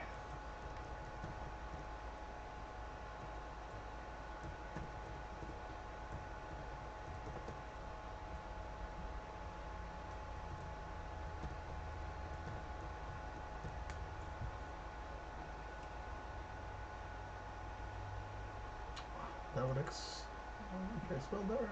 Yeah. Okay, let's try my other.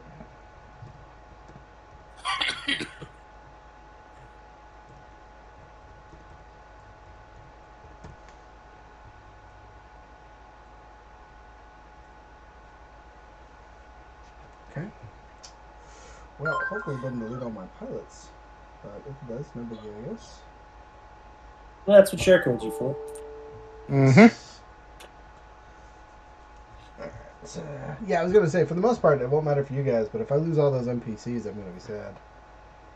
No, that's true. There is, I believe it auto syncs up with the cloud data that it has, but you can force it to sync up to make sure that you don't lose anything. Or you can create a backup, like on a flash drive. Yeah, I'm too late for that now. Time for that Goku. It's more of a for future reference, just in case. I think you should be fine. CompCon is actually pretty good about keeping things up to date, as in like synchronizing everything. Yeah, you just have to remember to actually like save your stuff before you close out CompCon.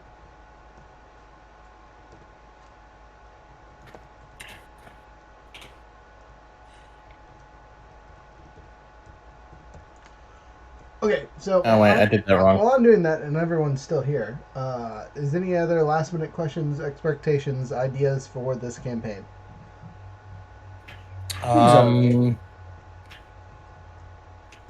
Mostly it was going to be asking about what to expect, but what's the fun if you tell us what to expect? Hey, there we go. Cloud data synchronized. I heard Starship Troopers, and I was like, "Oh, yes, please."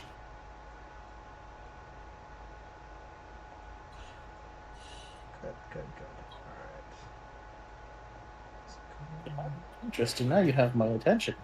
Okay. It wasn't the other way around. Okay, where do I go to make the mech? If you it's all there. Sweet. Okay, Ooh. so you go to your character, right? And then you click, as you scroll down a little bit, and at the very bottom, dismiss, you'll see dossier, narrative profile, tactical profile, mech hanger. You're going to click on mech hanger. And then you'll click on your mech again. So is that pilot armor? I got gear loadout. That's what I see. So you'll need to do that too. Again, I have the thing now. Do you want me to just send it to you?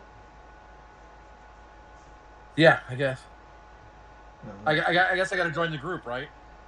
Nope. Don't worry about it. I got you. This will be our test. Are you doing this on your phone? Or are you doing this on like a computer? I'm on an iPad. Okay, so it is a mobile device, so it does change things slightly. Alright, just copy. Alright, so share codes are valid, blah, blah, blah, blah. This pilot's code will expire on Wednesday, blah, blah, blah. Okay, whatever. Oh, mech hanger. I found mech hanger. Okay. So. Yep, it should be in a drop-down menu. Or like a... I don't know how to explain it. Okay, minimize. Alright. I'm going to pull up this because it should. Nope, that didn't do anything. Minimize. Alright, whatever. They're gonna see our chats, RJ. Oh no. You guys still there? Yes. Okay, good. Yep. Alright. RJ. Sorry, all the other people I'm exposing that I talk to on a regular basis. You know, 27 profiles. Alright, paste. So I send it in our personal chat. You mean on Discord? Yes, on Discord. Oh, there it is. Okay. Boom. Bam. Minimal exposure for the other Yahoos. Well, RJ's looking this up. So, with that, once he gets the code, where do we put it in at? He should be able to, I believe it is, create his own, and then from there he can go in and do that. Okay. Would it be under? Oh, sorry. Are you asking for where Yeah, you would there it get? is. I see it. Where you would put Import it? from share code. Okay. Got it. Yeah. Okay. Cool beans. So we get there. Whatever. RJ and everyone else, are we prepared? Oh, I guess we should talk about the fun parts of who's running what mech. So, Big old laser cannon, orange and blue guy. It's gonna be me. Is that cool with y'all? Yeah, sure. Fine by me. Okay, next up, this little green and blue guy. That was mine, I think. You Perfect. said, wasn't it? Sounds good. All right, big old Kodiak. Roger, I cannot find this stupid thing. I'm sorry. That would be me. Okay. In our chats on Discord? Yeah. Okay, so if you look at all your channels and stuff on the side, there'll be a thing that says home at the very top. If you click on that, it should pop up all your personal chats, which you should also be able to find our group chat. It should be. I just sent you a message, so it should be at the top of your stuff.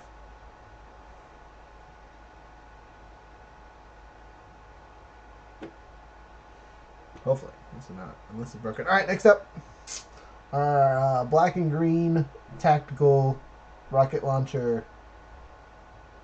Cataphract. Actually, that might not be a cataphract. I can't tell. It doesn't say on the bottom, unfortunately. But I believe Darn Frozen called this one, which I think is most appropriate because he has a mortar. Okay, so I got 18K to SW. That sounds right.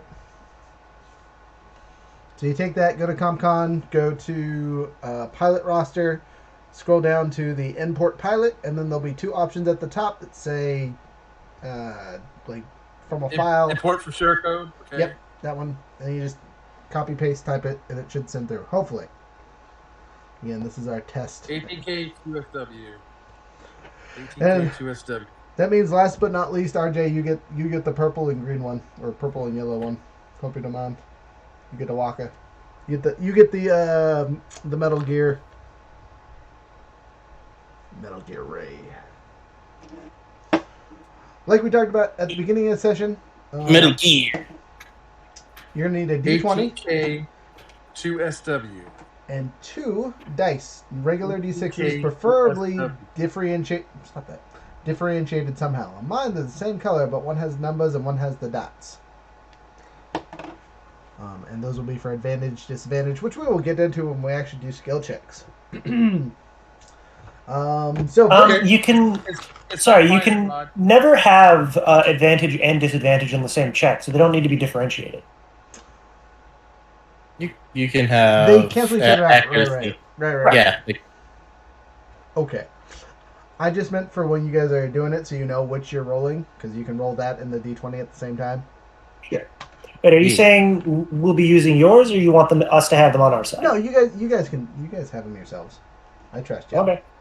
If you guys All are right. using, I can go digital grab dice, mine from upstairs real quick. okay. If you guys are using I'll be digital right back. dice, that's perfectly fine. No biggie, no stress. Is this my D12 or my D20? This is my D20. That's my D20. How many sides does it have? I'm trying to figure that out, but it's dark in my room, alright? Alright, no judgment here. Seriously, what is wrong with my camera? Hello? I Okay, blame Rod, Discord. code's not working. The code's not working. I tried L8KSW. That didn't work either. So you didn't just copy and paste it over? Okay, give me a second. Let me go to our chat here. So, considering those are all capital, is that a 1 maybe? Well, I tried both. Is what I'm trying to say. Yeah, it's definitely Like, not. It's definitely not an L. Oh, it's an I. It's an I. I8K2SW. I8K2SW. Boom. There we go. There it was. Okay, and Import that Wolverine or import Danica Von Jory as remote resource. you should be able to do both of them, or the one, whatever. It's one thing. Also, for clarification for you guys playing with us for the first time, when I am just DMing and throwing out silliness, I put on the silly hat, so you know I'm not talking in character. I forget it all the time, but Picked up a D20 and 2D or 46 just to be oh, hey, safe. look, there's people talking. All right, time out. Hold up. 07. Oh, okay. Hello. Sorry, I was not paying attention. Chat. We were talking. All right. Challenge exception. I will put disadvantage and advantage in at the same time. I'll make 2 rolls at once. Yeah. All right. I dig it. I can roll with it. Yeah. Advantage and disadvantage are they're different in this game. They're called accuracy and difficulty. Yes. Not- Right. I will probably call them the wrong thing the entire time. So just Yeah, as long as you know that it's adding or subtracting Good sixes, bad d6 from sixes. the roll. Good much. 6 and bad 6. That's an easy way to remember, right? Yep. Oh, hey, hi, Kyle. The cool thing about I this like the game. name. It's pretty dope. Ah, cool. All right, you get a follow friend. There you He has a. Ooh, that's actually a cool name for a DM. The Composer. go. Right. That's pretty cool. That works. I'm also gonna give you a follow because you commented. I didn't do anything though. I just waved. That's okay. I also kind of butchered it because I was trying to salute and then I couldn't remember Roger. how to do it. Roger, what dice do I need? So you need a D20 and at least 2 D6s that look different. That's it. That's all you need. You might need more depending on what weapons you have, but in all honesty, you can just re-roll dice. There, you're not rolling anything more than like 3 or 4 D6s. I might have just ruined this campaign for me. No offense. I just looked down at the stream name and it's Luwu Lancer. Oh no! Oh no! Wait, what? What have I done? The LWU underneath the Heroes, Apprentice Heroes Helpers on the stream. I see nothing. It hasn't popped up on my end. What do you mean? I don't see it. Where it's above like a... It's not on the video itself, but it's down on It's the title. the title. So where you have like the roleplay, chatted, cooperative, tabletop RPGs. I don't think it's LWU. super relevant. Okay, It's really not. I don't see it anywhere. We're safe. Don't worry about it. You didn't ruin nothing. Okay, Look, cool. I've got the wizard hat on. So we're gonna light this candle, as they say. 2 hours into it, that was excessively easy. We went through 5 characters in under 2 hours. 6 characters if we want to count yours. And most of that was technical difficulties on our end. So, And we started a half hour late. and we Yeah. started a half hour. We're killing it, even falling the entire time. This is a good start, and I like it. Okay, That's yours. so are you guys ready for story? If the camera will Let's do focus it. on me. Yeah. Do it. Do it. Also, should I get voice changer out for this? Because I do have one. If you really want to, that's all up to you. Again, showing your pictures and faces as we're playing along. If I'm not looking at the map and you guys are like, I'm going to show my face, I'll pop you up on the screen if you want to be seen. If you don't, that's all on you. And you'll just I don't see have a me camera wave my anyway. hands. Oh, okay, cool. Yeah, I don't have a webcam. In other games, people play on their phones so they can use their camera. It's not super important. As long as I can hear you, that's all that matters. Yeah. And you can see the map, obviously. Sure. Yeah. All right, let's get it rolling. Let's get her on. Okay, so you all awake to the sound of almost simultaneously. So we're gonna, in your minds, imagine this cutscene. You are seeing each of yourselves like that opening scene from Halo, just kind of like from the outside, right? The hissing pops up, and you hear alarms blaring. It's going crazy. You see people running around and getting you out of your suits, and people hopping out of the things right next to you, and it is utter havoc. What do you do? Immediately, probably Waylon is going to hop out of like the cryopod. You do so. I'm assuming it's a cryopod where we have to be fully clothed, right? Yes. You are Oh, not thank naked. goodness. You're actually in full gear. You went in with all your stuff on. Oh, okay. So full, like, So weapons, these everything. weren't long term cryostasis. This was like you're only going to be in there for a month and might need to be deployed at any point, so you're ready to go. Okay. You guys will remember going through the jump gates, all that fun stuff, and hitting the system, and they're like, "Look, we're going to fly in, quote unquote, stealthily, and we'll take it in real time. We aren't going to hit any warp drives, nothing like that. We're just taking a month worth of flying. Boom, there." So you Okay. guys have been sleeping from an undetermined amount of time, but allegedly it's been a month. Yeah, Lucius is just going to step out casually, survey the fact that everything's gone to shit, drum his fingers, and go, the typical quality of a union operation, I see. I'm gonna like your character. I'm going with already a him fan. having been basically a conscripted, like, forced, not quite at gunpoint, Horus scientist. Nice. Oh, Roger, okay. I gotta make a quick phone call. Be right back. Okay. Frozen, what do you do as you are exiting your pod? Frozen? I look for the commanding officer. Ah, a wise decision. You see Hank. Someone you've met before. Hank is your squad leader. He's a lieutenant. Big, bustly man. Looks like he could throw an elephant kind of thing. Very, very big. Hank sees you looking for him and walks over to you. What's your character's name again? Bastia. Zastia. Good to see you guys are up. I need you to grab the rest of your squad mates. And he points to 4 other containers of people slowly hopping out. And meet me in the briefing room with the other squad as soon as possible. This I is will it. salute and He looks at you sideways. We don't have time for that. We need to go. Oh, should I pop you my share code, by the way? You can send that whenever. Yeah, and I'll put. Yeah, it I've just into been that making a few intermittent tweaks that are easier for you to just read off of a share code instead of like updating on your end at the same time. Perfect. Again, Mostly just to name. Again, I'm gonna delete all of our characters. That way, if you have fancy art or whatever, we're good to go. Okay. So just DM that straight to you, or put it in the group perfect. chat, or what? Either or doesn't matter to me. Here you go. Okay. All so right. with that, I will collect my 4 squad mates. how do you collect them? What do you do? So, Jastia is a large woman. She's 6'3", 220 pounds, muscular build. Ooh. Yeah, Big lady. and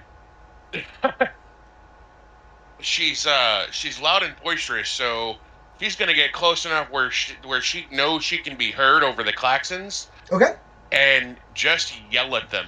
You do so. So the first thing you see with this character, someone you've never met before, she says, "You 4 motherfucker, get over here now. We gotta go." How do your characters react? I know Hex, in character. I'll take off the hat.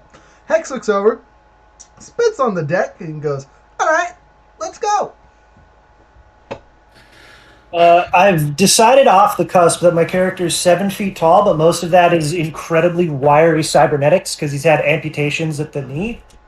Fair. Fair. That'd do it. So he's got like 5'8" body on like a 1.5 foot of cybernetic legs. So He's a monster. this is going. Man, How's he Basically, if you've ever seen what like an anthropomorphic bird tends to look like, he's built like that. Nice. I was thinking Squidward. Just No, it's Stop. much more dignified than that. Okay, Squilliam? Squilliam. Sure. All right. I'll get art drawn up for him before next session.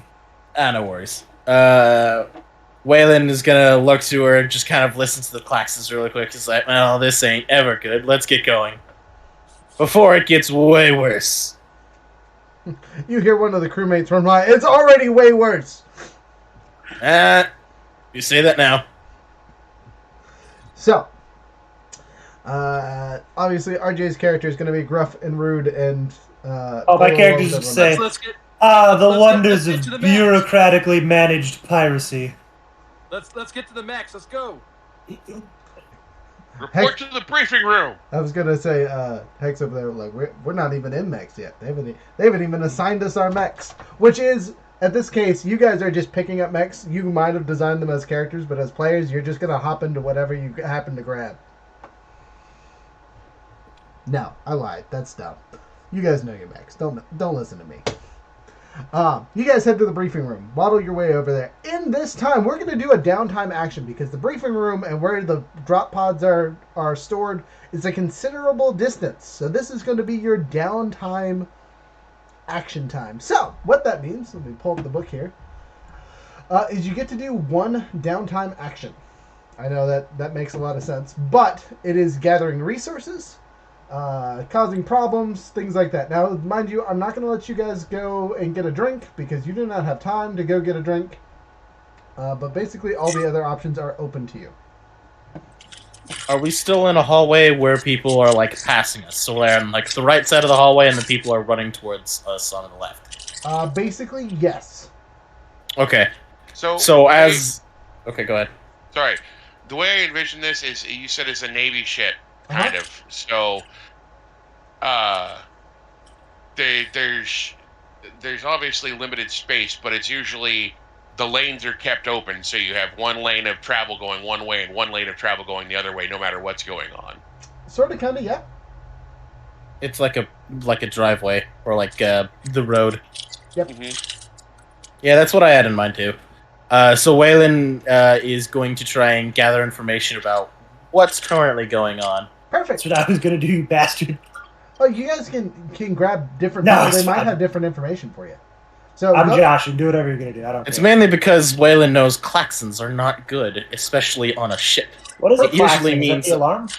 Okay. Yes, Yeah, a klaxon is an alarm. Yeah. So as you Uh, are making your check, let me find the downtime rolls here. Basically, as long as you roll, you are going to be at disadvantage. Or sorry, not disadvantage. You are. It's going to be difficult. Difficulty? Difficulty 1. Because of all the loud noises. Obviously, there's no penalty for your roll. This is just downtime stuff. So, go ahead and give me a roll. So you're rolling a d20 and a negative d6. All right.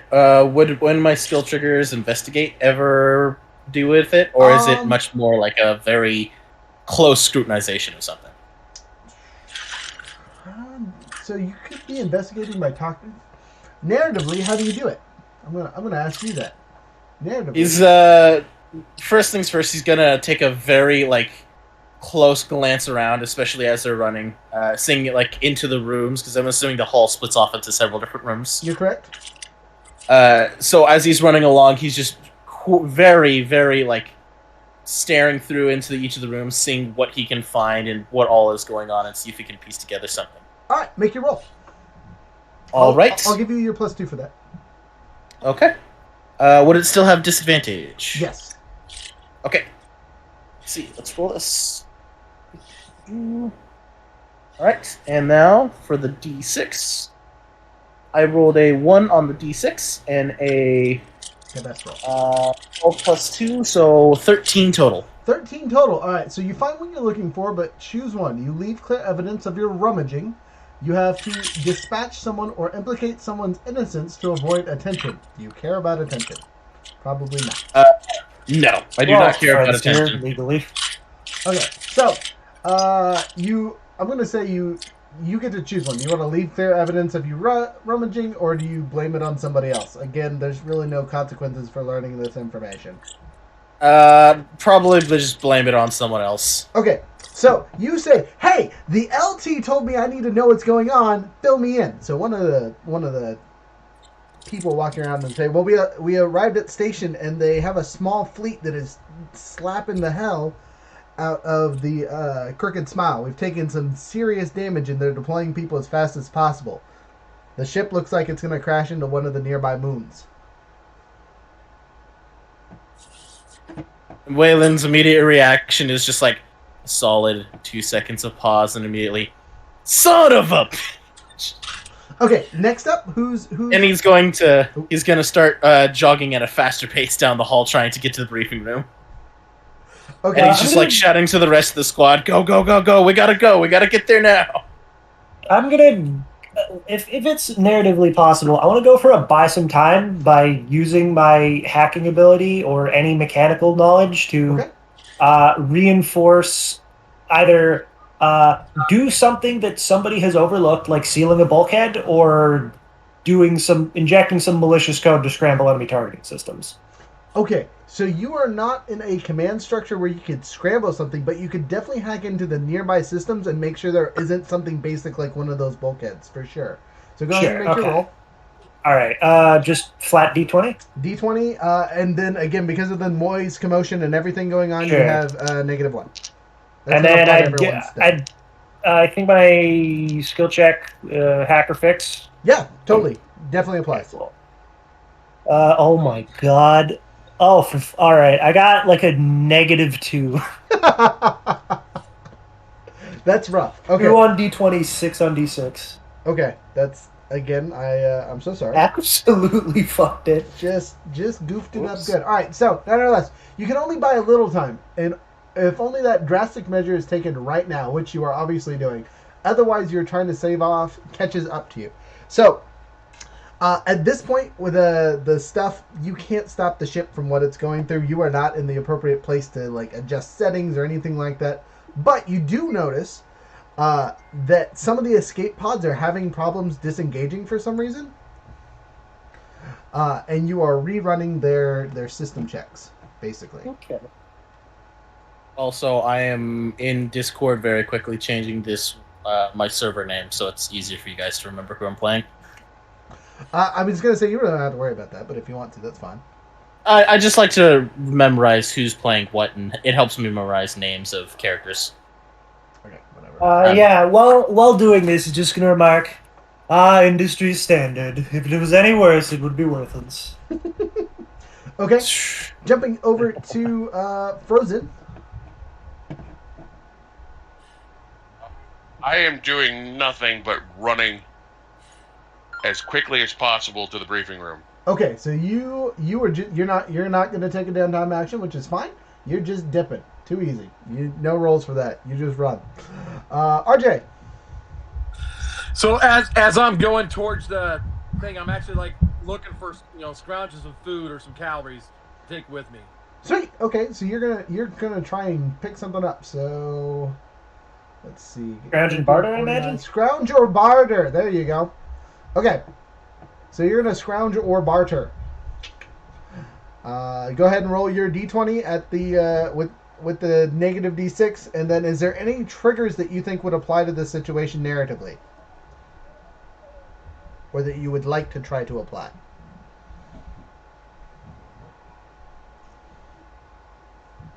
Act unseen or unheard. Okay. Sure. I don't know if that would really apply to trying to scrounge stuff up though, because again, it's not like you're going to get in trouble for grabbing stuff.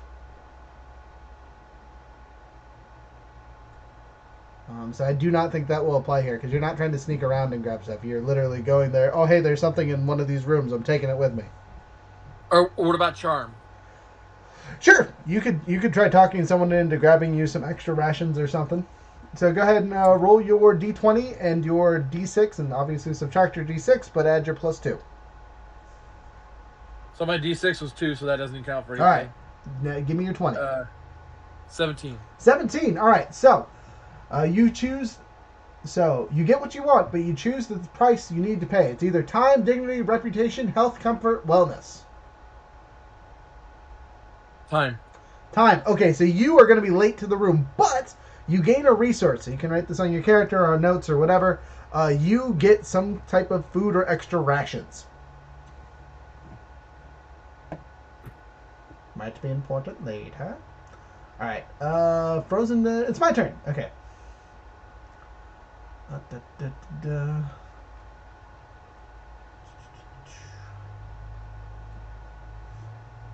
All right, so I'm going to try and get creative. So I'm going to try and tweak something by making something new, either a physical item, a piece of software, once finished, yada, yada, yada. I'm going to refigure my data plates as we're running along so I can connect to the ship systems easier. Maybe. All right, -6. I wonder if I have any abilities that actually help this. I don't think so, to be honest. Let's see, read a situation, assault, act unseen or heard, or get a hold of something. There we go. I'm going to say this probably fits well under get a hold of something, which is just access codes to the ship so I can make elevators go faster than they're supposed to help all of us or whatever along our way. I rolled a 19. I rolled a 2, and the 2 cancels out, so I get a 19, which gives me a normal thing. So, you make progress on your project, but don't quite finish it. You can finish it during your next downtime without rolling, but choose 2 of the things you're going to need. Quality materials, specific knowledge or techniques, specialized tools, and a good workspace. So I'm going to need... I mean, I can make a suggestion if you... I don't know how much we like crowdsourcing actions in this group. Mm-hmm. Okay. I would say realistically it'd be specific knowledge or techniques for like access codes and then Right. a good workspace because we're in the middle of a ship that's getting shot down. I 100% agree. Those were the 2 I was going to pick.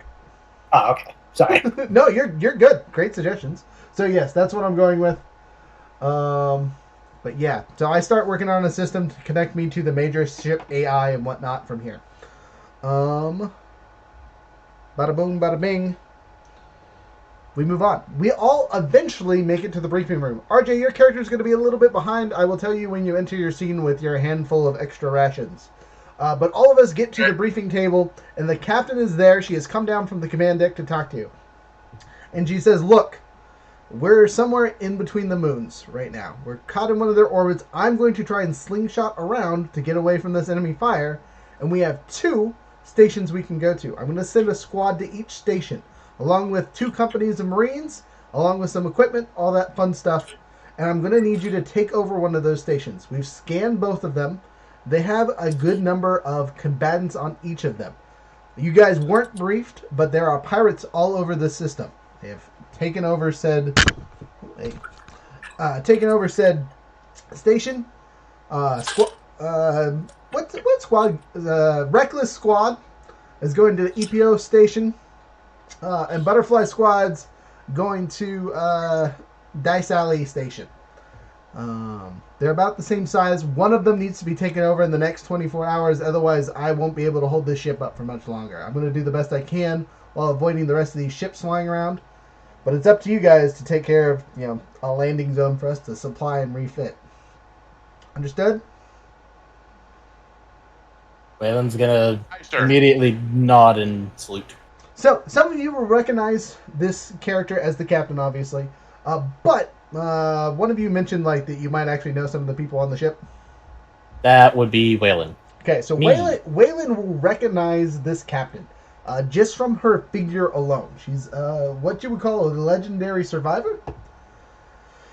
She survived a super major incident years ago where she flew an entire carrier all by herself. The rest of her crew died of disease and injuries, and she was the last pilot. The crooked ship was built out of the scraps of that stuff. Not that you know that, but fun side character information.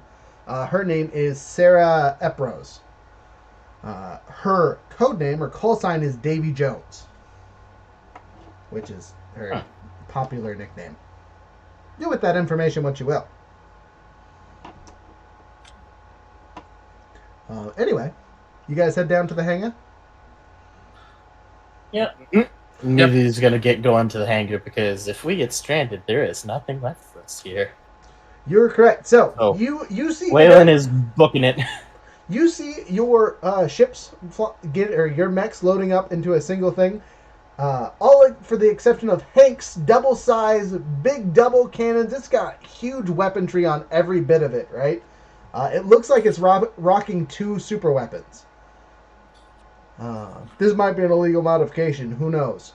But it's being loaded up into one of the marine carriers that has tanks and a small squad of marines. You also see a smaller transport ship load up with an entire squad of marines or 2 squads of marines, and then your ship is just packed with your guys' 5 mechs. Mark on the mech. Lucius will say, I wonder if that budget had been used for defense if we'd been in this situation. What was used in defense? If budget. instead of making that fuck huge mech, they'd made the ship not suck. Hex. I honestly don't think it would take that much to strap a couple extra guns on it, but that's neither here nor there. Hex looks at you guys as... Did you guys look at the specs on this thing? This thing has so many guns. I don't know what kind of pirate fleet's out there, but if it took down this ship, we're having a rough time, boys. I've flown in a lot of missions. Not with the Union, mind you, but like a ship with this standard would wreck anything I've ever flown against. That tells us how many pirates we're dealing with, or gives us an idea of it. This Would is have And gonna to yet be they be a hell. expect those considerable small force ships that for we'll this be ship to taking to fall. actually reach station. So Humorous. you also see two fighter jets that are a bomber and an escort fighter that will be flying along with your ship. So there are 5 ships flying towards Epo Station. You guys take off, and we're gonna kind of jump past the flight time. You guys have any internal conversations amongst the 5 of you? You cannot connect to Hank because you're not in the pilot seat. If you want to talk to anyone on the other stuff, you got to hop out of your mech and go to a talking thing. Unless Oh, you okay. have a the radio antenna, the Omni tool. Okay. Oh, you mean the data plate? No, data plating is Oh, I have an Omni tool actually. so you can use data plating, but it's not going to transfer amongst the ships in space. If you're on the Oh, okay. ground, it'd be fine. But since we're flying through space, you need something with a little more oomph to basically. I mean, like an Omni hook.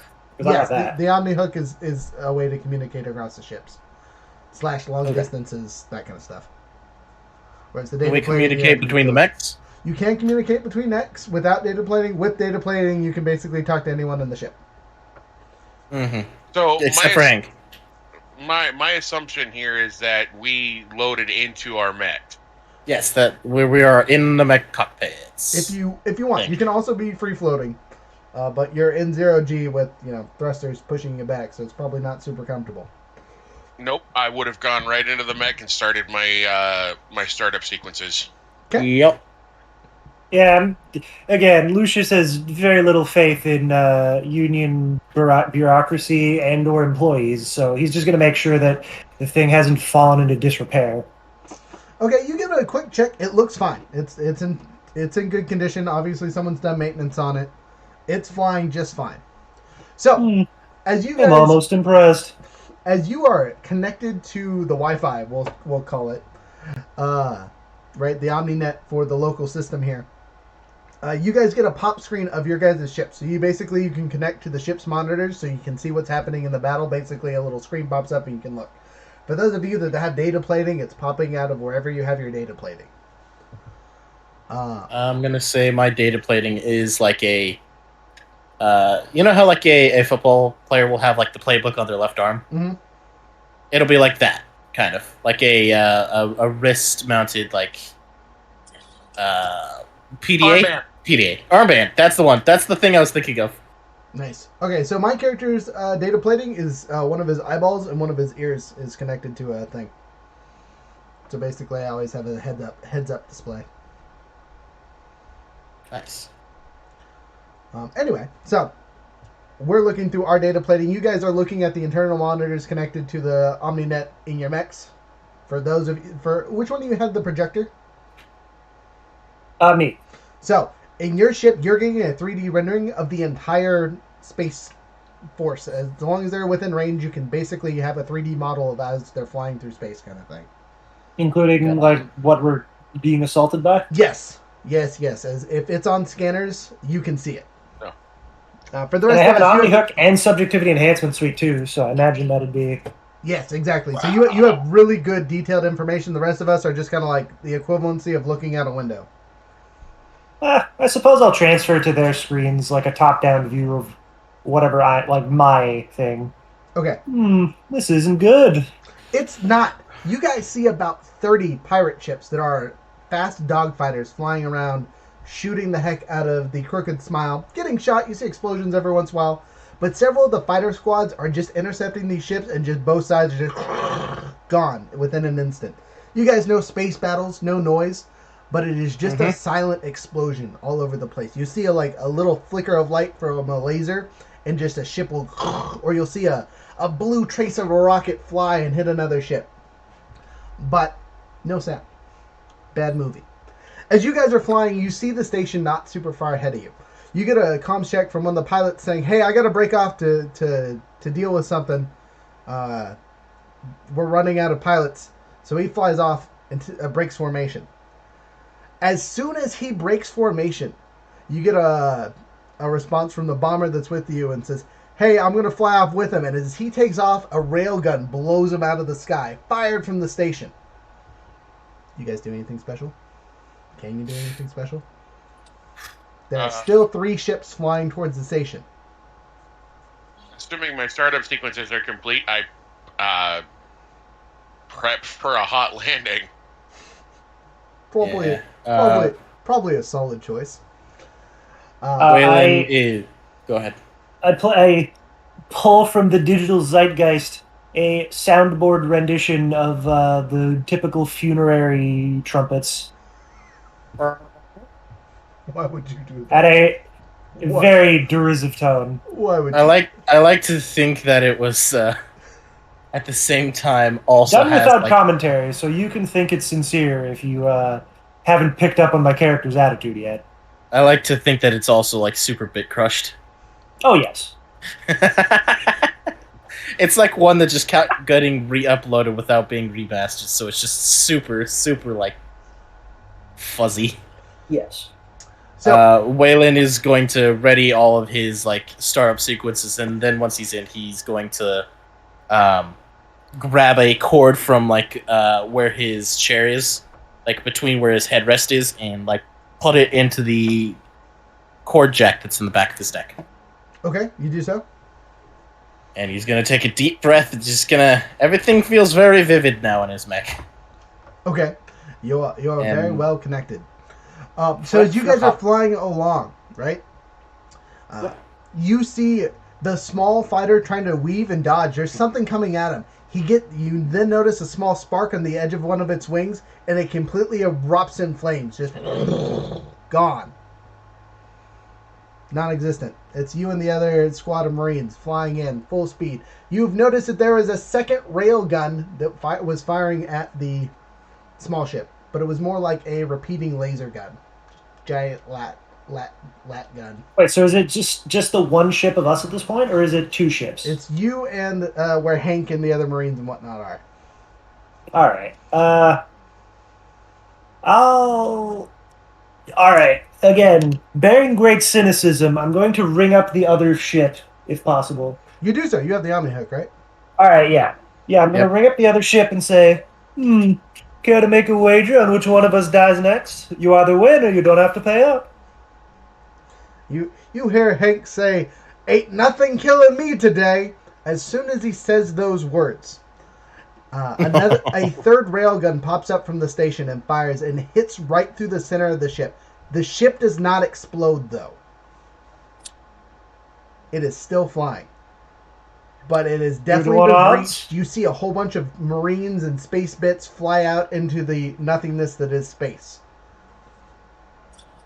Sound off. Who else is alive? As you Were those do, Marines in armor? as you do so, you hear Hank on the other side say, "My mech's done for. I'm in the and you see this thing do a point blank jump. As he is doing such, a third thing pulls up out of the would-be station, and he hits this thing dead center, completely destroying it. Sorry, what happened? Like who is the point blank jump? Hank- Like a jump into Hank- hyperspace? Or Yeah, you know the quick short jumps that you're supposed to do? Or Yeah. not supposed to do? as a retreat? Yeah. He did one directly into the station. Oof. But you'll notice on your radar that you've been doing is that these guns probably don't have a full range. And he just took out the center section. So you guys are free to fly in. Your pilot over there is shitting bricks. But he tells you, get ready to drop. Get ready to drop. Here we come. Go, go, go. You guys land and hit the deck. 10 seconds while I transfer things. Guns out, fun's out. Guns out, fun's out. Taking off my hat here as I switch to our other camera. Turn off my camera. Turn on the other camera. Hopefully it won't have such a hard time focusing. Okay, I'm going to change the lighting a little bit so it's not so... Bam, how's that? That better? It's still abysmal. Well, okay, it's really good on the stream and really bad. No, it's gotten okay on Discord. Discord's leveled up a bit, right? Yeah, Discord's it's a little bit better. Serviceable. I'm still going to need it pointed out to me which of these characters I am until such time as I'm used to it. Okay, you're the green one. Am I? Thought it was okay. Or are you the pink one? I'm not that one. Okay, Not- so Kodak. I'm the big boy. I am the big boy. Okay, I thought so it was a green and blue. that's this one. Oh, okay. Oh, I thought. Then there's Oh, a is that one there? The black green and black? green. Our purple one. Again, the colors don't show up super great. Oh, sorry. Yeah. And then our orange and blue one. Okay. Who's orange and blue? That's me. Yes, sure. It's, Am I purple? you are purple. That's you. You got a walker. Now, again, these are just representations for you guys so you can tell the difference between your characters. I'm going to buy more mechs later, and if you want a specific one, I'll show you after I finish painting them. Anyway, you guys are going to start here at the edge. Basically, you've dropped in all together. Make sure I got you on actual squares here. And we're going to start our engagement phase. Now, fun thing about engagement is it's players and then enemies. So, let's see here. All right, I don't need that, actually. I need compound. There's, as I remembered, I don't think there's initiative. No, it's all you guys, and we determine who wants to go in. Counter toolkit, Yep. mission runner. It's one player goes, then one enemy, then one player, then one enemy until we repeat. Sorry, if you said anything relevant to me, my dad just walked in and had something to talk about. No, you're good. We were You're just good. discussing how things go. We don't actually roll initiative. It's one player, then one enemy, then Yep. a player, then an enemy. We alternate who goes when. And I cannot Right. see any enemies on that yet, so. No, not yet. Okay, one You second. guys don't see the map? I gotta. I see the map, I don't see any enemies on it. Oh. Yeah. Okay. Ow. Zeitgeist is Scion, and then Jester. Boom. Okay, so let me assign you all to the mission. Oh, yeah, do you want us to like put our dudes into active mode in CompCon, or do you not want to bother with that? What's that? It's Yes. active mode is a thing that lets us track our stats on CompCon. Okay. Yep. Yep. Do it. I'm just gonna say I've Okay. assigned you all to a thing and started the mission. So again, if we need to change stuff, we can change stuff. Wow, there's so much stuff here. There's quite a bit of stuff. Okay, so you guys are starting off against. I'm trying to figure out how I. Basically, like an editable character sheet that is on CompCon. It's very handy. Yep. How do I send you the share thing? You got to generate the share code, which is usually in like Oh, the there it 3 is. brackets. I found it. I didn't see the 3 brackets. My bad. Yeah, It's been And a then bit just- since I last shared. no worries. Yeah, I have a hard time with it every time as well. Okay. And let me send this to you directly. There you guys.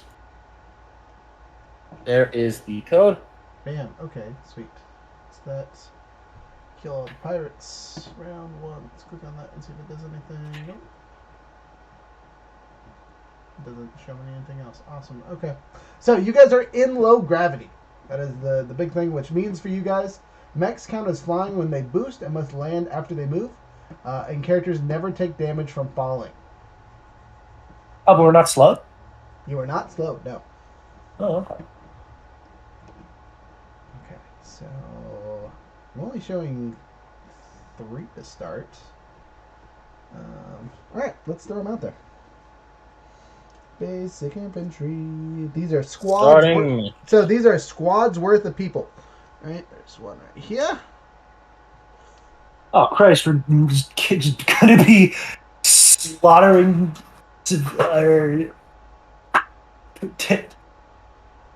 person-level infantry? Oh, no. Look. We're starting off small. It's gonna cascade quickly. So you can't see one of them for some reason. Let me see if I can move the map a little bit back. There you go. Yeah, you can see them all. There we go. I see 3? Yep, that's all there is. Okay. Yep. 3 groups of infantry. Just infantry. Yep. All right. Cool. They are full squads, not singular men. You will see singular men. There'll be different tokens, but these are the squad symbols. They look like little flamey bugs. Okay, You need to tell so me what you use for hole punch. That's super useful. legit little pink thing got on Amazon for like $5-6. Sweet. Yeah, it's like the perfect size for 1-inch hexes. And honestly, you can see those really good on the map, so I'm super excited about it. Yeah. Again, anyway, initiative is you guys first. So, I'm going to start by figuring out who has the best agility out of y'all. Which... I think the way it's generally done is you just nominate your player. Is Yeah, that what we you just wanna do? pick it. Okay, we can do that. Yeah. That's easy. I don't think anybody here has agility either. I think one of us actually picked 2 of them. But anyway, my characters. I did. Gosh dang it. I wouldn't mind going first just because I have Jericho. I have portable cover to put down and a turret drone. Okay, so Zygus, do you want to go first? Lucius. Lucius. If nobody else has anything in particular they want to do. No, go ahead. I I don't have mind. a mortar I'd like to fire. Fair enough. Well, let me rephrase. If nobody has anything in particular that like requires going first in order for it to be effective. Nope, I'm good. All right. Okay, I'm listening. Okay, sure. Sorry, I'm trying to find where a reaction that I'm supposed to get. Here we are, I think. Okay, so I would like to move. What is the size of any given piece of like terrain? By the way, like what are the cover heights of everything? That's a really good question. So they're all size 1, so they're about 15 feet each, I guess. Okay. 10 to 15, yeah. I think it's a good size. Sorry, when I said size, I meant like size mechanically. Like, what is cover right now? Because this is just like a flat Oh, map. sorry, on the map. So like the ships are probably big enough to give you cover. So any of these little triangle things, these little dockyards will give you half cover or soft cover. Soft cover, Okay. sure. This Do they little, also give anybody- the squad soft cover? Anybody next to me also gets soft cover. Nice. Yep. I am going to, as a quick action, deploy my Jericho deployable cover. okay, I hope you have a token for that, or if not, something. Which I is do. 2 size 1 pieces in free spaces that are adjacent to me and each other. Okay. So I'm not even going to bother moving. I'm just going to put cover directly in front. Yeah, those 2 spaces there. So that's size 1 hard cover, so that's applicable for the whole team. Okay. And then let me just real quick pull up the book and see what you can actually do with a turret drone, because I would like to deploy one of those as my other quick action. When you deploy it, you can. They get a reaction, and basically, whenever anybody hits, then you can use that drone to add additional damage on. So turret All drone right. is a quick action. To deploy. Yes. Okay, and I'll deploy a turret drone to. It says that attaches to any object or surface. Yep. So is it Yep. okay? Could you just give me a real quick count of what is within 10 tiles of the cover? Well, okay, rather give me a tile count of the distance from each given enemy to my Jericho hardcover. 1, 2, 3, 4, 5, 6, 7-ish. 1, Okay. 2, 3, 4, 5, 6, 7, 8, 9-ish. Okay, 1, 2, 3, 4, 5, 6, 7, 8-ish. 8-ish. Okay, cool. On the one that is on the left side of our screen, I guess point to it. No, other side. Sorry, I think it. Yeah, it's Yeah. flipped for Yeah, me, we're- so I'll do as much okay. pointing as possible. On top of that piece of Jericho deployable hardcover, I would like to put a turret drone. And that is 2 quick actions. Okay. So that should be my turn. Yeah, I'm not going to bother overdriving or taking any cool stuff. yet. Play it cool for now. That's the end of my turn. Okay, cool beans. So now I have hardcover. Anyone who attempts to draw line of sight from the hardcover to any enemy that tries to draw line of sight through the hardcover to a teammate, that teammate will have soft cover. Okay. And any time a teammate hits an enemy, I can, with the Jericho deployable cover reaction, deal 3 damage to that enemy. Really fancy. Okay, trying to remember Yep. that. Tell The me way what the way the turret works is as a reaction, you can just when we deal damage to a target, if it's within range, you just can tack an additional damage on it you do. Okay, cool. because that's the turret. Pretty neat. Yeah, it's a force multiplier. Yeah, So- definitely. Enemies ready, I suppose. Okay. So with the after you is another player. Oh, no, sorry. It's not all 5 players go, then enemies go. It's 1 player goes, 1 enemy goes, repeat. Oh. If it was all It's- 5 players, the enemies would never get to go. Trust Yeah, me. it's kind of Yeah. what I thought. Okay, so that makes sense, but okay, so jumping over to basic infantry number 1.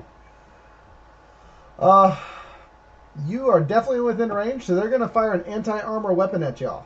There are 5 of you, so I'm going to roll a d6, and if it rolls a 6, I'm re-roll. Number 3. All right, Jericho, you just put all the things down. They're like, I don't like that. So you have soft cover, What's that, right? guys? Yes. Draw the way cover work. It's a little awkward. I think I might have. I don't know. Yeah, it's like middle of hex to middle of hex, and if any of that crosses the hex that the cover is, then I have cover. Oh, okay, then never mind. You do not have cover. Okay, sure. Yeah. Happens. If we go, He's got soft cover if he's next to me.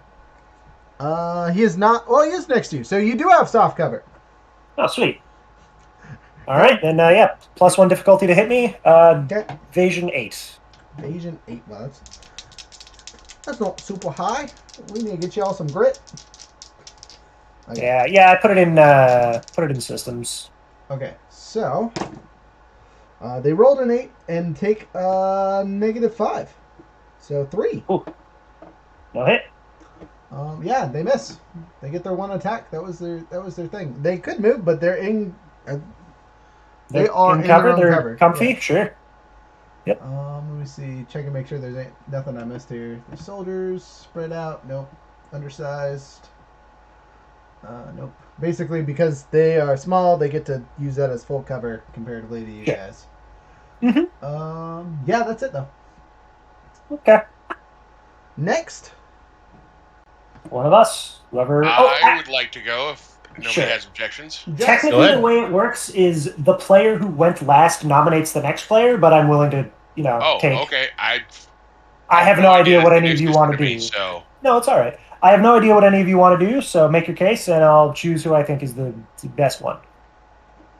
well, since I'm in the Everest, I can also do a quick action as a free action once per turn. Sure. Once per scene, not per turn. Oh, you're right. Once per turn. That would be hold busted. off on that. Yeah. Yeah, I really anyone- just want to fire this mortar at one of these groups. Sure. If nobody else is particularly inclined to firing their gun with that much level of passion, then yeah, I'll let Frozen Dad do it. Okay, they're all within range Good. 10, so you can see them all. Just as a reminder, none of you should be able to see beyond range 10, right? Line of sight and sensors are not the same thing. Uh-huh. If you Senses are for tech attacks. Okay. Yeah, you can have line of sight past your sensors, Okay, cool. but also guns only have like a range that is so long anyway. Right. So for starting weapons, most stuff isn't going to go past range 10, but there are some later things that can go like range 20 and shit. I was going to say, my super cannon is a 15, and the mortars are also a 15. Okay, well sure then, yeah.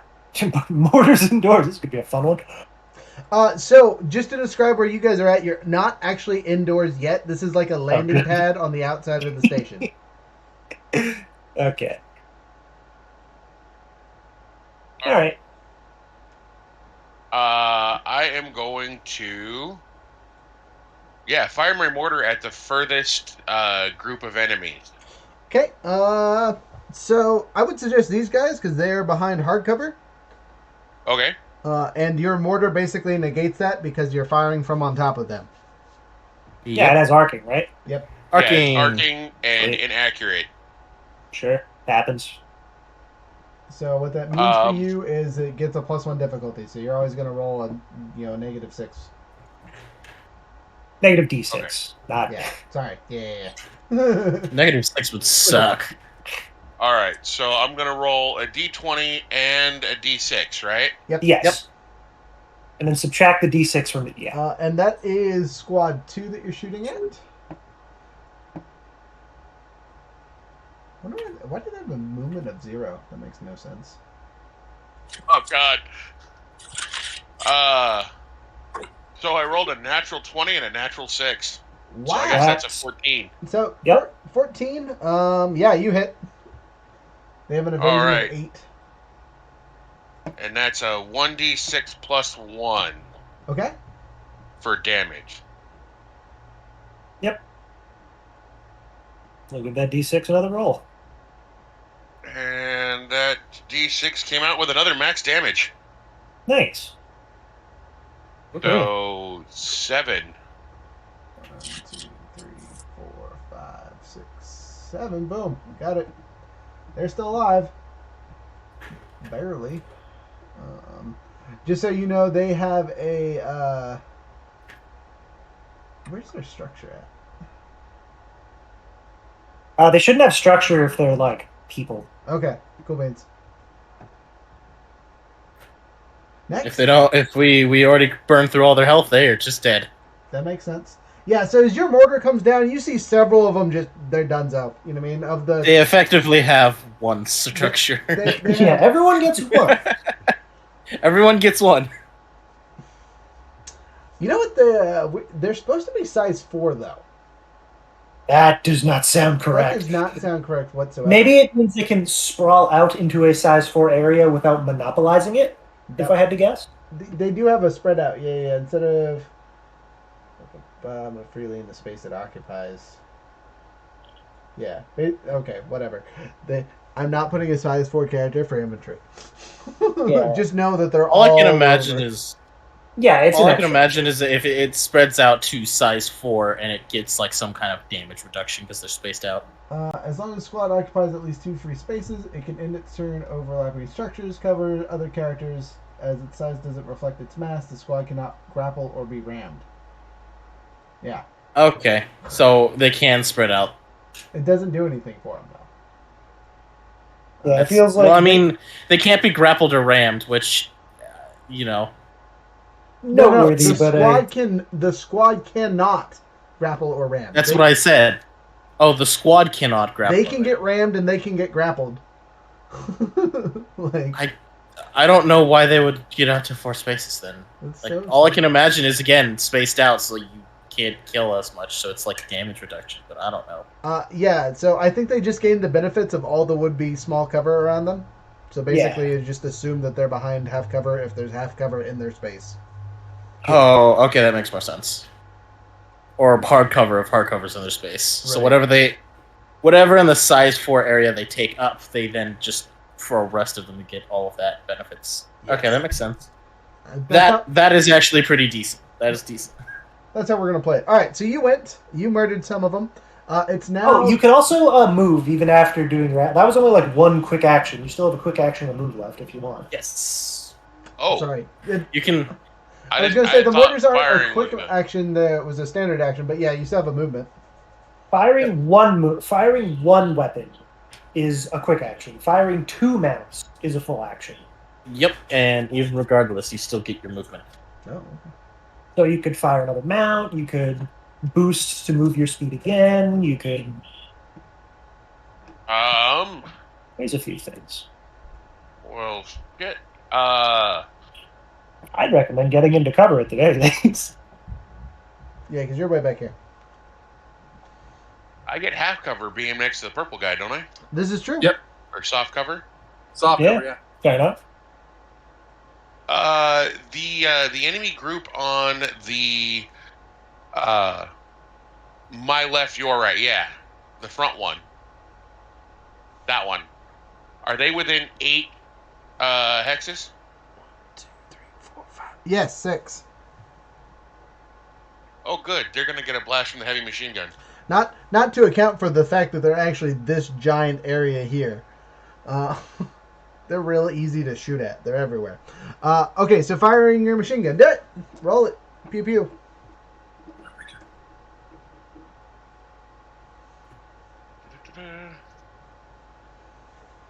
You're shooting at IMF 1, by the way. IMF 1, okay, and that does not have a negative to it, right? It does. It does. It has an inaccurate. Oh, Yeah, you're not very precise with your shooting. You just... Which means you actually have 2 because when you're firing at them, they get the soft cover benefits. I'll be right back. I'm gonna need a glass of water. Actually, I take that back because you're firing directly at them. They actually get the hard cover benefits. Okay. Hard cover gives them a 2 disadvantage, right? Yeah. Okay. Which is basically you roll those and then take the highest roll to subtract. Yep. So you technically have 3. So you roll 3d6s and take the worst. Okay, well, I'm not even going to bother rolling them because I only got a 4 on my d20. Okay. You pew pew pew pew pew pew pew pew pew, and the squad narrowly avoids most of your fire. All right, enemy's turn. IMF 2 says, "Hey, that wasn't very nice." I think I'm in range. So 1, 2, 3, 4, 5, 6, 7. Yep. They're gonna fire at me. So firing at Hex here. Flying Hopper. I'm not next to no cover, so they don't have any major disadvantages. But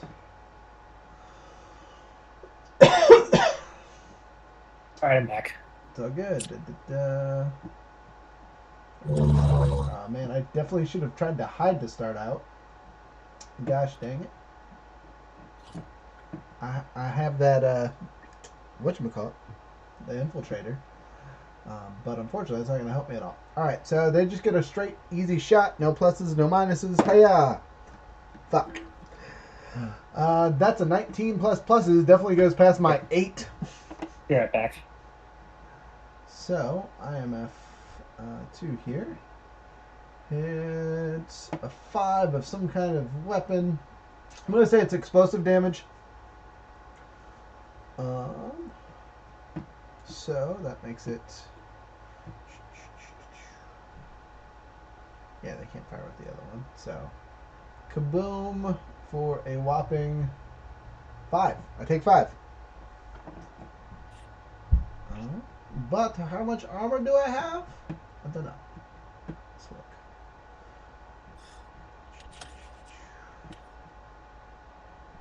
I do not know how much armor you have. Look, man, I'm looking at a lot of stats here. I think the Everest says none to start. I want to say. Everest Yep, does not 0 have armor. any. Where's that at on the stats score? Just because I'm dumb. So if you go to your mech hanger and then click on the mech, it'll bring up the stats. I'm literally looking at all the stats. Oh. Where you see speed, attack bonus, tech attack, all of that stuff, it should have.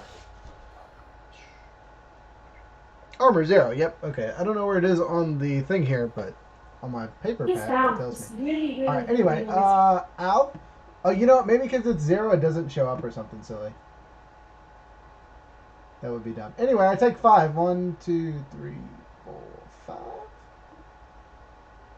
Boom. Okay. Ow. That's it for me. Again, they're staying in their spot, and they're out of range for their other. Actually, no. I guess with the 4, they're actually up to here, so they could fire their small gun too. I guess.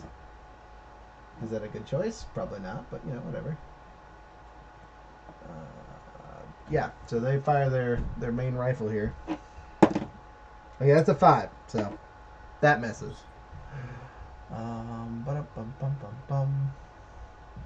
Oh, also, I just thought about it. The anti-armor weapon is armor piercing anyway, so it wouldn't even matter. Oh, but you know what? Going back to Hex here, I think I have a custom paint job. Nope, I don't. I didn't get that. I got the personalizations instead. Anyway, that's me. I got shot good. Owie. Oh, hey, I hate to be the guy who retrofits stuff, but did he hit with that heavy machine gun shot? No. Oh, okay. Because the turret, because it's a relatively simple thing, could we say the turret did a 3 damage ding on those guys that got shot? It's only when it deals damage, I'm pretty sure. No, but on the mortar one, I just said my mind. Oh. What's the range on it? 10. They're within range. Sure. That would mean they would die though, and then I didn't take any damage. Well, okay. If it's awkward to like retrofit it, then don't bother. But I'm okay with that. I'm gonna shoot Okay. something and guarantee to do some damage because reliable. oh, sweet. Okay, So you can just wait till next turn. Don't worry. sure. They're dead. So keep that unit on the things and. We're just gonna retcon it really quick. It's okay. Okay. All right. Let's make sure we're using our stuff right in the future. We'll just call This that is fair. Yeah, sorry about that. It's all good. Okay, so squad 1 got wiped. They would have their turn. So it would have actually been on these guys. So we're gonna do their stuff really quick. Within their big 4 range, they can hit anyone with the same things. I'm going to say, just to make life easy so I don't have to do all the re-rolling, that I had soft cover, so their 19 gets a minus whatever. Minus 5 still didn't stop it. I'm still taking however much damage. So I'm still down 5. So basically the exact same thing happened, just got hit from a different angle. And that's it. There you go. Moving on. I would like a turn to get some revenge against the Jerkholes. Yep, it's on Frozen Dad to nominate. Frozen, who's so. next? You know what? I will totally give it to you. Okay, so I'm gonna pop up this super weapon. My cyclone craziness. I have to do a barrage to fire it, correct? Yes, it takes a full action to shoot. Okay, so I charge up, pew pew. I'm gonna activate my ammo case. Mm-hmm. And we're doing. What's the Ammo type we going. What's flavor of the month? That's a real question. Do I want knockback, shock? There's no one directly adjacent to them, unfortunately. So actually, no, there totally is because they're size 4. So I'm going to use energy or shock weapons because it deals 1 damage to the other characters on a hit or miss. Sweet. So Cyclone fires up and fires. Yep. Does it have any major negatives?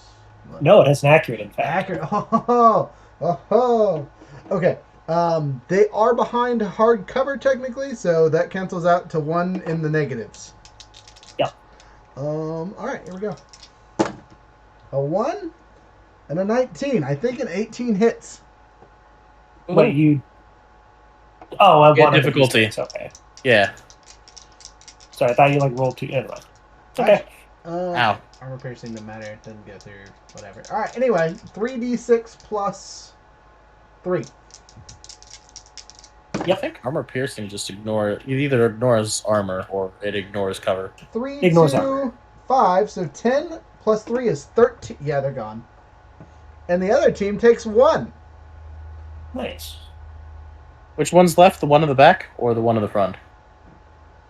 The one in the front. Close one, I think. Yep, I took a Oh, shot okay. at the far one because they shot me. Okay. Makes sense. All right, give me a second while I pull these guys off. So, efficiency destroyed, and these guys take a whopping 1 energy damage.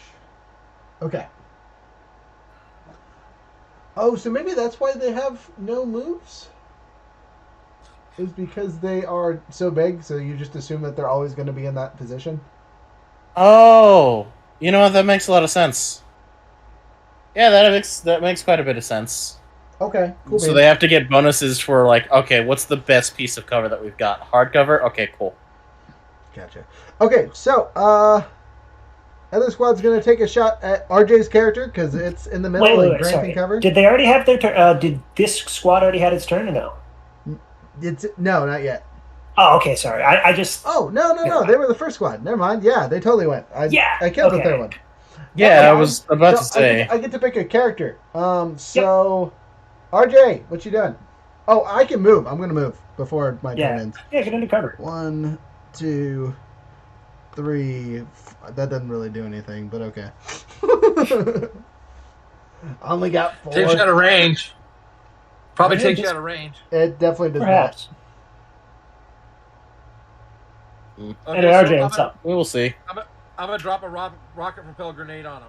He takes RPG. Woo. He takes the RPG to the face. All right, go ahead and roll your stuff. Jump over to you Range- here. range Range on your 10, RPG blast- is 10, so you're definitely within range. It's got a blast of blast 2, which won't hit you guys, so that's good.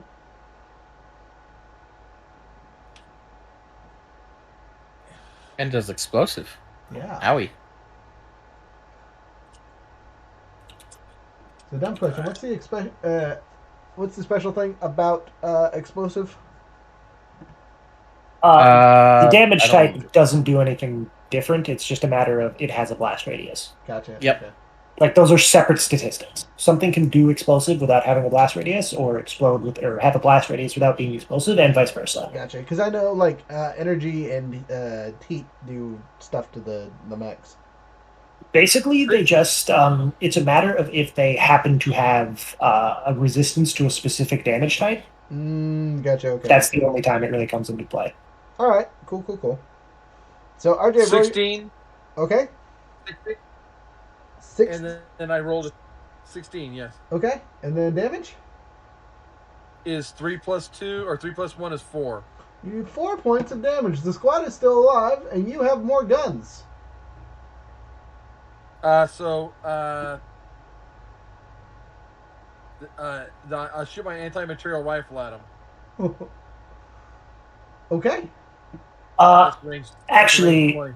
I don't mean to say this is a gotcha, but that's an ordnance weapon, which means you can only fire it if it's the first thing you do in the turn. But both of those are. Right. So your RPG and your anti. Yeah. I set that up on purpose. Sorry. Oh, so the only thing I have left is a thermal rifle, and it's only range 5. You're within range 5. Remember, these guys are Okay. these guys are range 4, or sorry, size 4. So they're huge. They're like my whole hand's worth of thing. Let me visually show you a size 3. Maybe the paper will show up. So, what you guys are, Okay. size 2, size 3, and then size 4 is this entire section over here I haven't drawn out yet. Okay. So I'm gonna shoot him with the thermal rifle. You do so. Pew pew. Roll to see if you hit. So 15. 15 hits. 1d3 plus 2. So it's just d6 cut in half basically. Cut in half, rounded down, Okay, so I rolled a 5. rounded up. Yeah, whatever. So you do So 3 points of 5. damage plus 1. Plus 2, so 5. You do 5. That finishes them off, I think. Yep. Woohoo! Boom. All right. So And I move over there. Can I move all the way over to where they're at? 1, 2, 3, 4. You can get to about here. All right. Sorry, over here, slapping the glass around. Okay. Well. Dang, you guys murked them pretty. Let me in this. Full on. You want to move it all? Who? Oh, me? Yeah. I'll move towards where RJ was. So like there. Yeah. Okay. I'm a little tempted to move forward past that because I didn't get anything left, so I might as well boost, you know? Okay. So 1, 2, 3, 4. Yep, And I'll reload that rockapel grenade if we're not doing anything on this next turn. Well, let me see what happens when I hit end round. Okay. Ending this round will cause these actors to lose their unspent activation. Don't worry about that. It basically means that you didn't bother punching in all the shit we did, but Yep. we know that we've done it. So Okay, my bad. you really don't worry about that bit though. Basically, only really use it for tracking like health and Okay. stuff like that. Yeah, it's like if you didn't use all of like your quick actions, it's like, are you really gonna lock it in even though you didn't use all your quick actions? But we did them to each other. We just didn't Yep. write it down in the Capcom thing. Yep. Gotcha. Okay, let me make sure that was. Okay, so how do I have reinforcements show up? on the CompCon. Oh, in CompCon? Ooh, I haven't done reinforcements through CompCon, I don't think, unfortunately. I'm going to end the turn. Yeah, I ended the term, so. No. I'm on mine personally. I'm going to end. Oh, okay, yeah. As for how to have reinforcements show up, I don't know what things look like from the DM perspective, so I'm not sure. Oh, gosh dang it. I'm sorry. No, you're good. The mission just didn't save or something stupid. Mm. I mean, you don't have to do it through CompCon if you just want to track things the old-fashioned way. I think I'm going to for now, just because I can read stats just fine with other Sure, stuff. yeah. Okay. It's more the Anyway, player side. I recommend using the as you CompCon tracker. guys finish off these 4 yahoos at the start of the second round. Why is it open? Whatever, it's fine.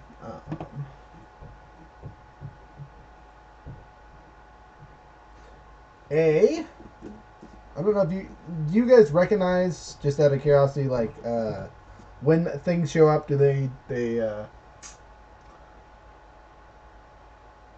you know the names of them? What do you mean? I probably would. Oh, like, are you asking if in lore we know the NPC designations? Yeah, basically. Yes, you always do. It's So, the game is basically meant to be played open book. It's not meant to be like a surprise. okay, cool. So as soon as the last squad drops, you see a sentinel barge through the would-be station doors. You know what I mean? Like it was waiting for the activation code to open up so it could come out and help the squad. Unfortunately, now it's looking at you guys. So it's top of the order. Who wants to go first? Any of us. Yep. Doesn't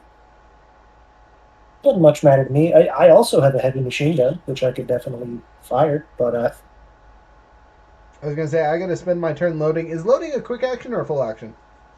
it's something you can do when you stabilize, which I'm pretty sure is a full action. Okay. Yeah, stabilizing is a full action. There are certain things that let you reduce it down to a quick action. What stabilizing essentially means you can reload as well as I think you can repair. Yeah. Loading is a deceptively nasty downside, and I didn't pick any weapons that have it for a reason. Yep, there are some things that pinball off of loading though, and they are terrifying. Yeah, there's like the real. Anyway, it's not relevant at the moment. I cannot see the sentinel. If you then place its token somewhere. How about now? Nope. Yeah, okay. Nope. There we go. Now we can see it. It's there. Yeah. Just out of sight. Yeah, I took a look at the stabilize thing. It costs your whole action. You can either cool your mech, resetting your heat gauge and expose and ending exposed status, or spend 1 repair to restore HP to maximum, as well as the following: end all burn, end a condition affecting mech, end a condition affecting an adjacent ally, or reload every weapon with the loading tag. So you get to repair and load up. Can be useful. Okay. I will probably have to do that because that's on my turn. But I can wait for that for a little bit. Yeah, I don't have anything like flashy lined up. I'm just shooting with my assault rifle, and because I'm out of range of the HE machine gun, my 2 light Nexi. Mm-hmm. So if anyone else has anything more, actually, I could tech attack this bitch. This is possible. I would actually, yeah, I'd like to go first because I have tech attacks that like impair and slow enemies, so he'd be very debilitated. Yeah, you need to get closer. I don't think you're within 10. You're definitely not within 10. Am I not? You are not. 1, 2, 3, I counted it up in my head and it was like 10. Oh no, you make it. Okay, he was Yeah. out of range before I moved him into the map zone. Oh, sure. Yeah, fair enough. Is your camera set up like fixed, or can you just move that up a little bit? I can rotate it just a little bit. I probably knocked it around, which is why it's not in the right spot. There we go. Yeah, that looks way better. Sorry, team. That's So Holy I'm gonna crap, I'm gonna put him back where he was. Sure, You fair can see enough. him. Okay, All's but fair. which means for you he's Oh, at okay, 11, okay. so you have to move at least 1 and get out from behind your cover, kind of thing. Fair enough. Yeah, let me go check the action economy on tech stuff. Okay. Quick tech. So And lock on, engage. Zygist here. So I figured out how to do reinforcements. There's a little button that literally says reinforcements above the round section. And you just click whatever reinforcements you have. Yeah, I'll take my turn first and try to dig with this guy. Okay. So I All right. assume, are you gonna move first? I assume. Yes. If you will allow me to step over the cover, which I'm pretty sure you're allowed to step Yeah, over of course. stuff at the same size as you, Yep. I would like to move, from my perspective, 3 o'clock, 3 o'clock, like 9 o'clock. Basically, I want to nudge up behind that starfighter for cover. Okay. So 1, 2, 3, 4. Correct. Okay. You do so. 1, 2, That is 3. my move. So And then you are now peeking behind the thing. If you fire, you become soft cover because you're only partly covered. If you don't fire, you're under full cover. okay. I'm not going to fire. I'm going to do Check attack, tech right? stuff. Yep. Yes, Don't I'm worry going to about it. attempt to invade him Okay. at a direct electronic attack against a target. All right. He has a whopping. Where's his E? What is E defense? 8. A whopping 8. Yeah, you get like a +2 on the E attack roll, so That sounds right. pretty sure. Are you firing I both think this your percentage does. Oh my Nexus God. lights? I rolled another 2, so I missed that. Okay. Oof. Okay, then I'm going to utilizing drone commander 1. I'm going to. Oh, it's a protocol. Would you mind if I retconned moving my drone as a protocol because those are free actions at the beginning of your turn? Sure. Okay. I'd like to nudge my drone up to be basically like directly next to where I am. Yeah, around there, so that I can take reactions against this dork. Okay. Sorry about that again. Am I within 8 of this guy now? Yes. Okay. I'll fire at him with the heavy machine gun. Actually, no. I'll lock onto him for everyone else's sake. Okay, so you lock onto him, which gives you pluses to accuracy, right? Yeah. Yep, we can The next consume person to attack we it. can consume him. Well, we don't actually have to be the next person to do it. The next person can consume a lock on, but To you get can an be accuracy, absent. yeah. Oh, okay. So Eh. lock-ons are For- shared. Nice. Yeah, it's like it's shared between it, so we can choose not to use it, or we can choose to use it. I'm It's going a to thing save it. on the enemy that any Yep. person attacking the enemy can use. Yep, I'm going to Anyway, save it for RJ, so he can use it with his heavy gun. And that is the end of my turn. Okay. It's the enemy's turn. He says, "F you guys, and you're killing my friends and whatnot." All right. What's his movement? He has a movement of 5. So Be God. 1, 2, 3, 4, 5. And then he's going to use a quick action to boost. Oh boy. 2, 3, 4, 5, 6, 7, 8, 9, 10. There you go. And then he uses his second attack to use his retractable sword. Sure. Yeah, that's All right. what he's gonna do. That's so funny. So his special ability as a tier 1 is called Guardian. The allied characters can use the Sentinel for hardcover. Okay. Anyway. Yeah, once you start throwing nothing but mechs at us, that's going to get real tricky. Lapau, 13. No pluses or minuses, right? Not at my end, no. So he would hit. And he does 4. You can brace. You can use reaction to brace. Hell with it. This guy's probably not going to survive the turn. I'll brace. Save the HP for later. Okay, so what's bracing do? Just out of curiosity. I gain resistance to the damage, which means I take half rounded up. Okay. But I believe it also means that next turn you can only take a quick action. Yes.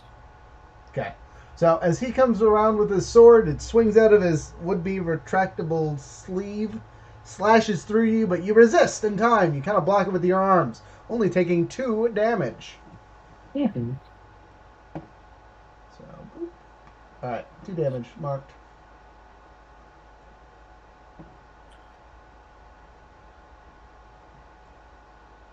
Yep. Okay, next. 5 at 10. That's all I can do. He boosted. Yep. I would like to go next. Sure. Okay. Yeah, So- whoever has like a heavy machine gun to blast the shit out of this guy with grenades. Just be careful because make sure you're not within like engagement range. So make sure you Yes. can't actually swack you. Otherwise, you can't hit it. Yeah, do we know the threat range on his melee weapon? 1. Okay, it's just standard. So Yep. as long as you're not adjacent to him, you're fine.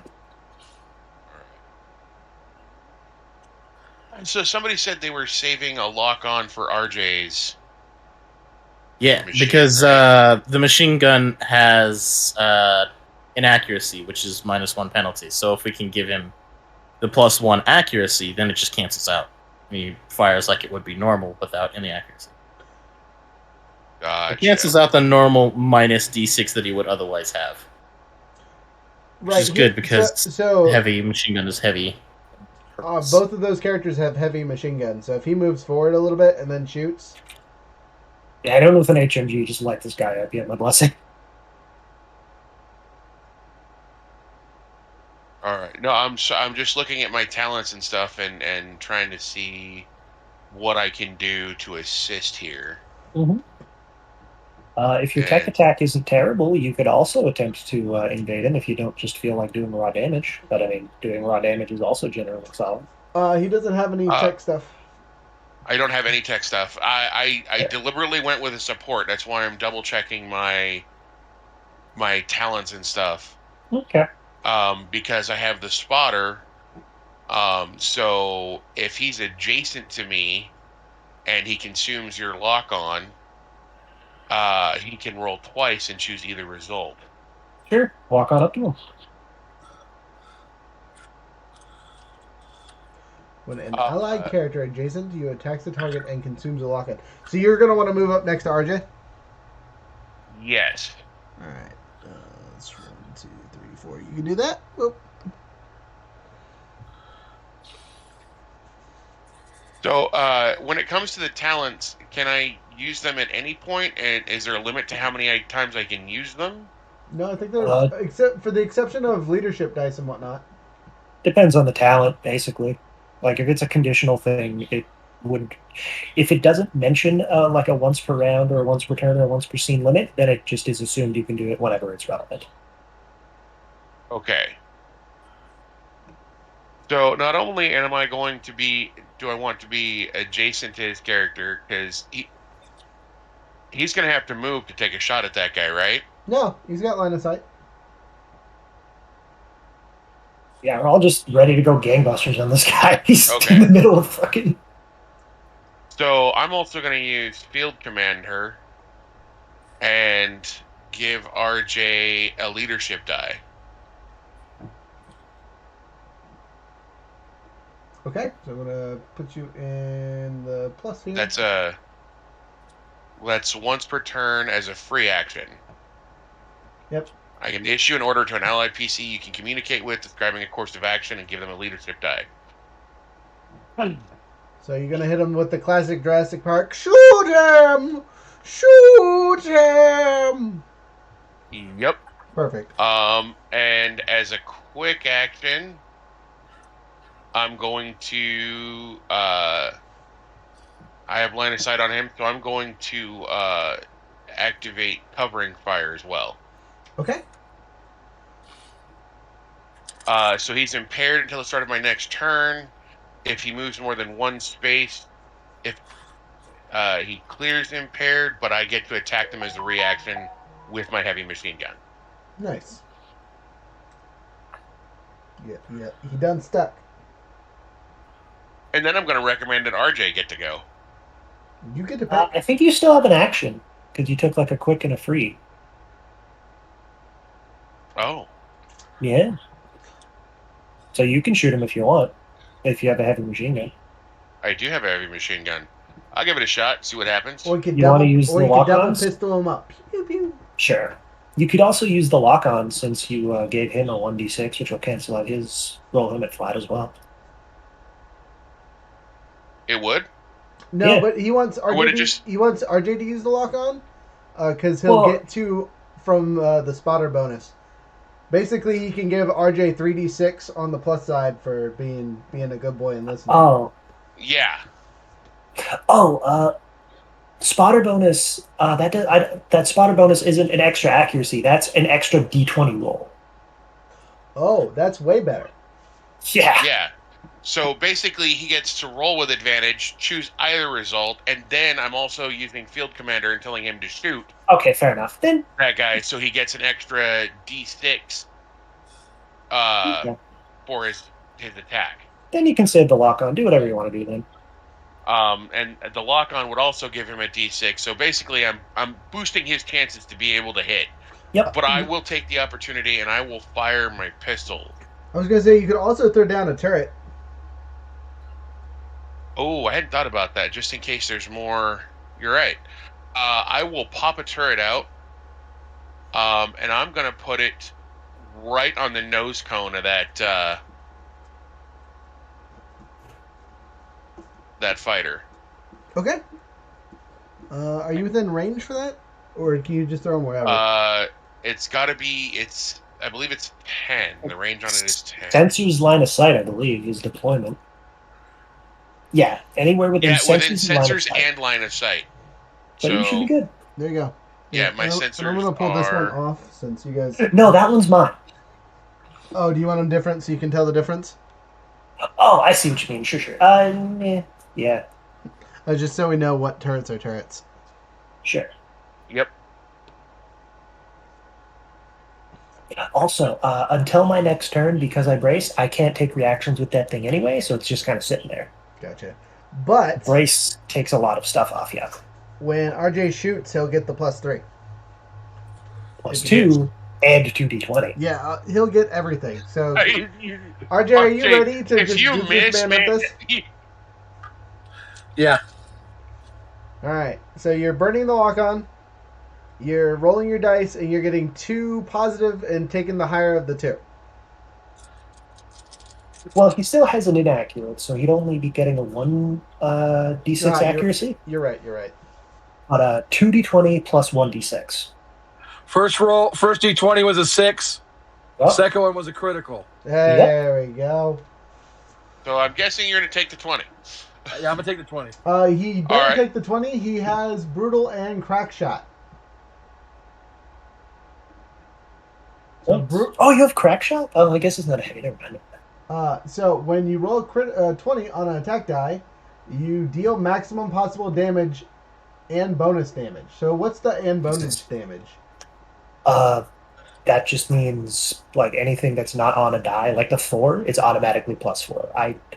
I'm not quite sure. I think that is just meant to be a qualifier meant to apply to dice rolling as opposed to applying to like bonus damage, because bonus damage is fixed. So he deals just 16 damage. Also with crack shot, you can steady your aim as a protocol, which is a free action. You become immobilized until the start of your next turn, but get a +1 accuracy. Not that you need it at this point, but in the future. Isn't that only with rifles? Yeah, well, is that not a... I guess it's a machine gun, not a rifle. Okay. It's a heavy cannon. Okay, he does have a thermal rifle and an anti-material rifle. He does... Sure, fair enough. Hold up. Wolverine does not have a heavy machine gun. He has an anti-material rifle and a thermal rifle and an RPG. Hit him with the anti-mat. This was an anti-mat. Fucking what? Yeah, for sure. For sure. So, doesn't have to move. Do you want... for Flare, do you want to activate Crack Shot as a protocol? Yeah. Okay, so you can't move. Surprise, surprise. But... yeah, max damage on the rifle is 2d6. There's no pluses that. There's no bonus damage. It's some bull. Well, plus the 3 from my turret. Yes. But that's a separate instance of damage. Yes. And then don't I have an extra D6 for damage from something someone gave me? No, that's to your to hit, not to your damage. Yeah. That's here to hit, but you didn't need it. But your crit, yeah. Anti-mat. So, going to this guy's health. The anti-mat is also AP. Okay, which is important because he has Armor. He does have armor. So. Mm-hmm. All right. So he's still up.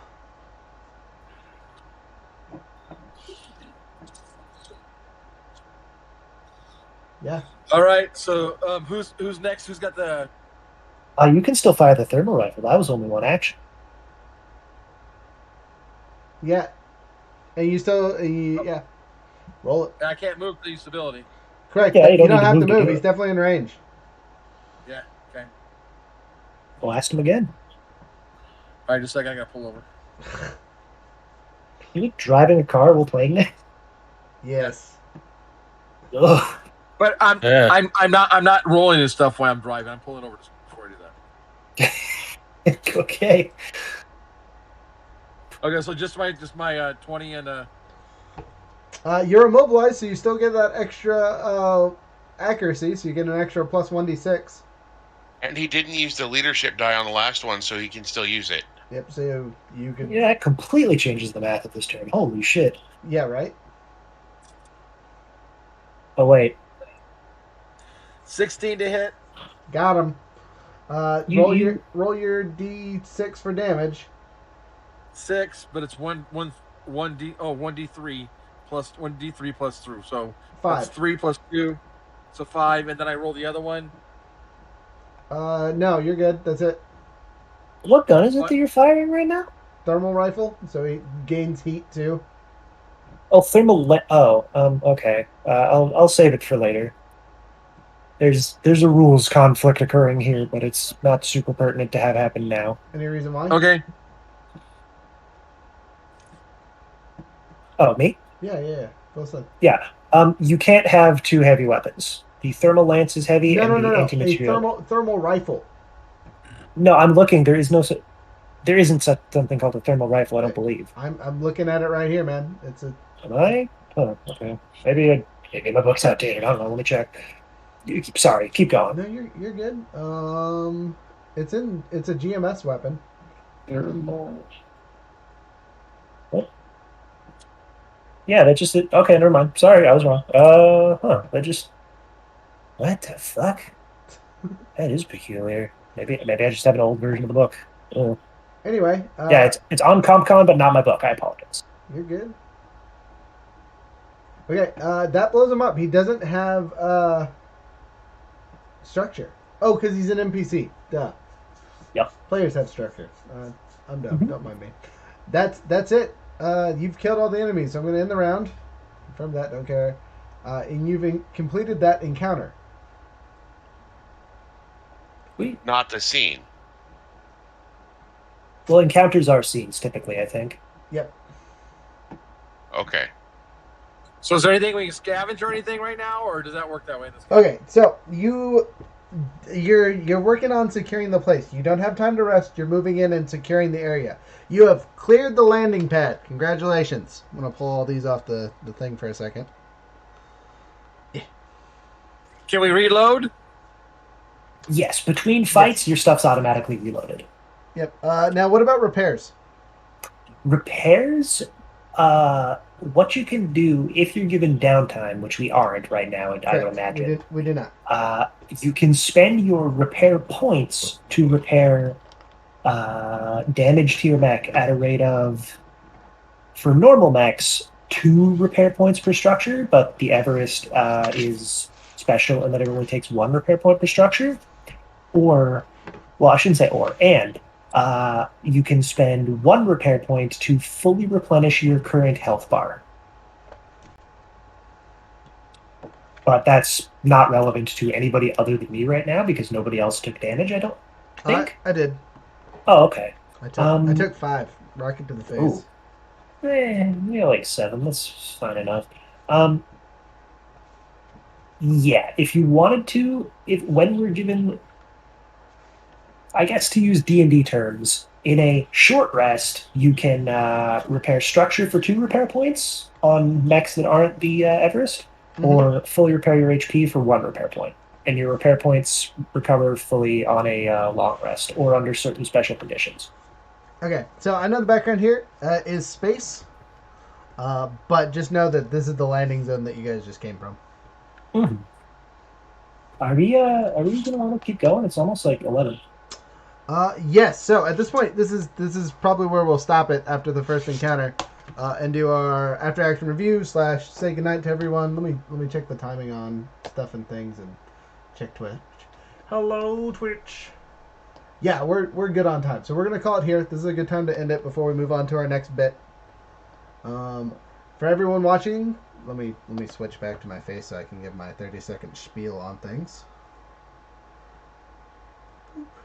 But next time, try to remember that's the map I used. So, hello. Back to my Yep. face for a little bit.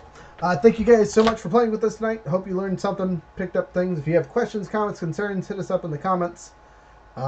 Code for this month for watching our YouTube stuff is free class, FRE, all caps, CLAS, all one word. Get you 10% off at the website. Obviously, this is the Lancer campaign we've been talking about. We'll be playing it for as long as we want to. We got a long way to go and a lot of leveling to do because that was one combat, not even a full mission. So It gets faster as you get more experience. right, exactly. Yeah, I expect next session I won't be yammering the whole time, and it'll be a real good session 1. But with that, thank you so much for playing with us. Have a lot of fun. For those of you that are here, stick around for a couple seconds. But everyone else, have a wonderful night.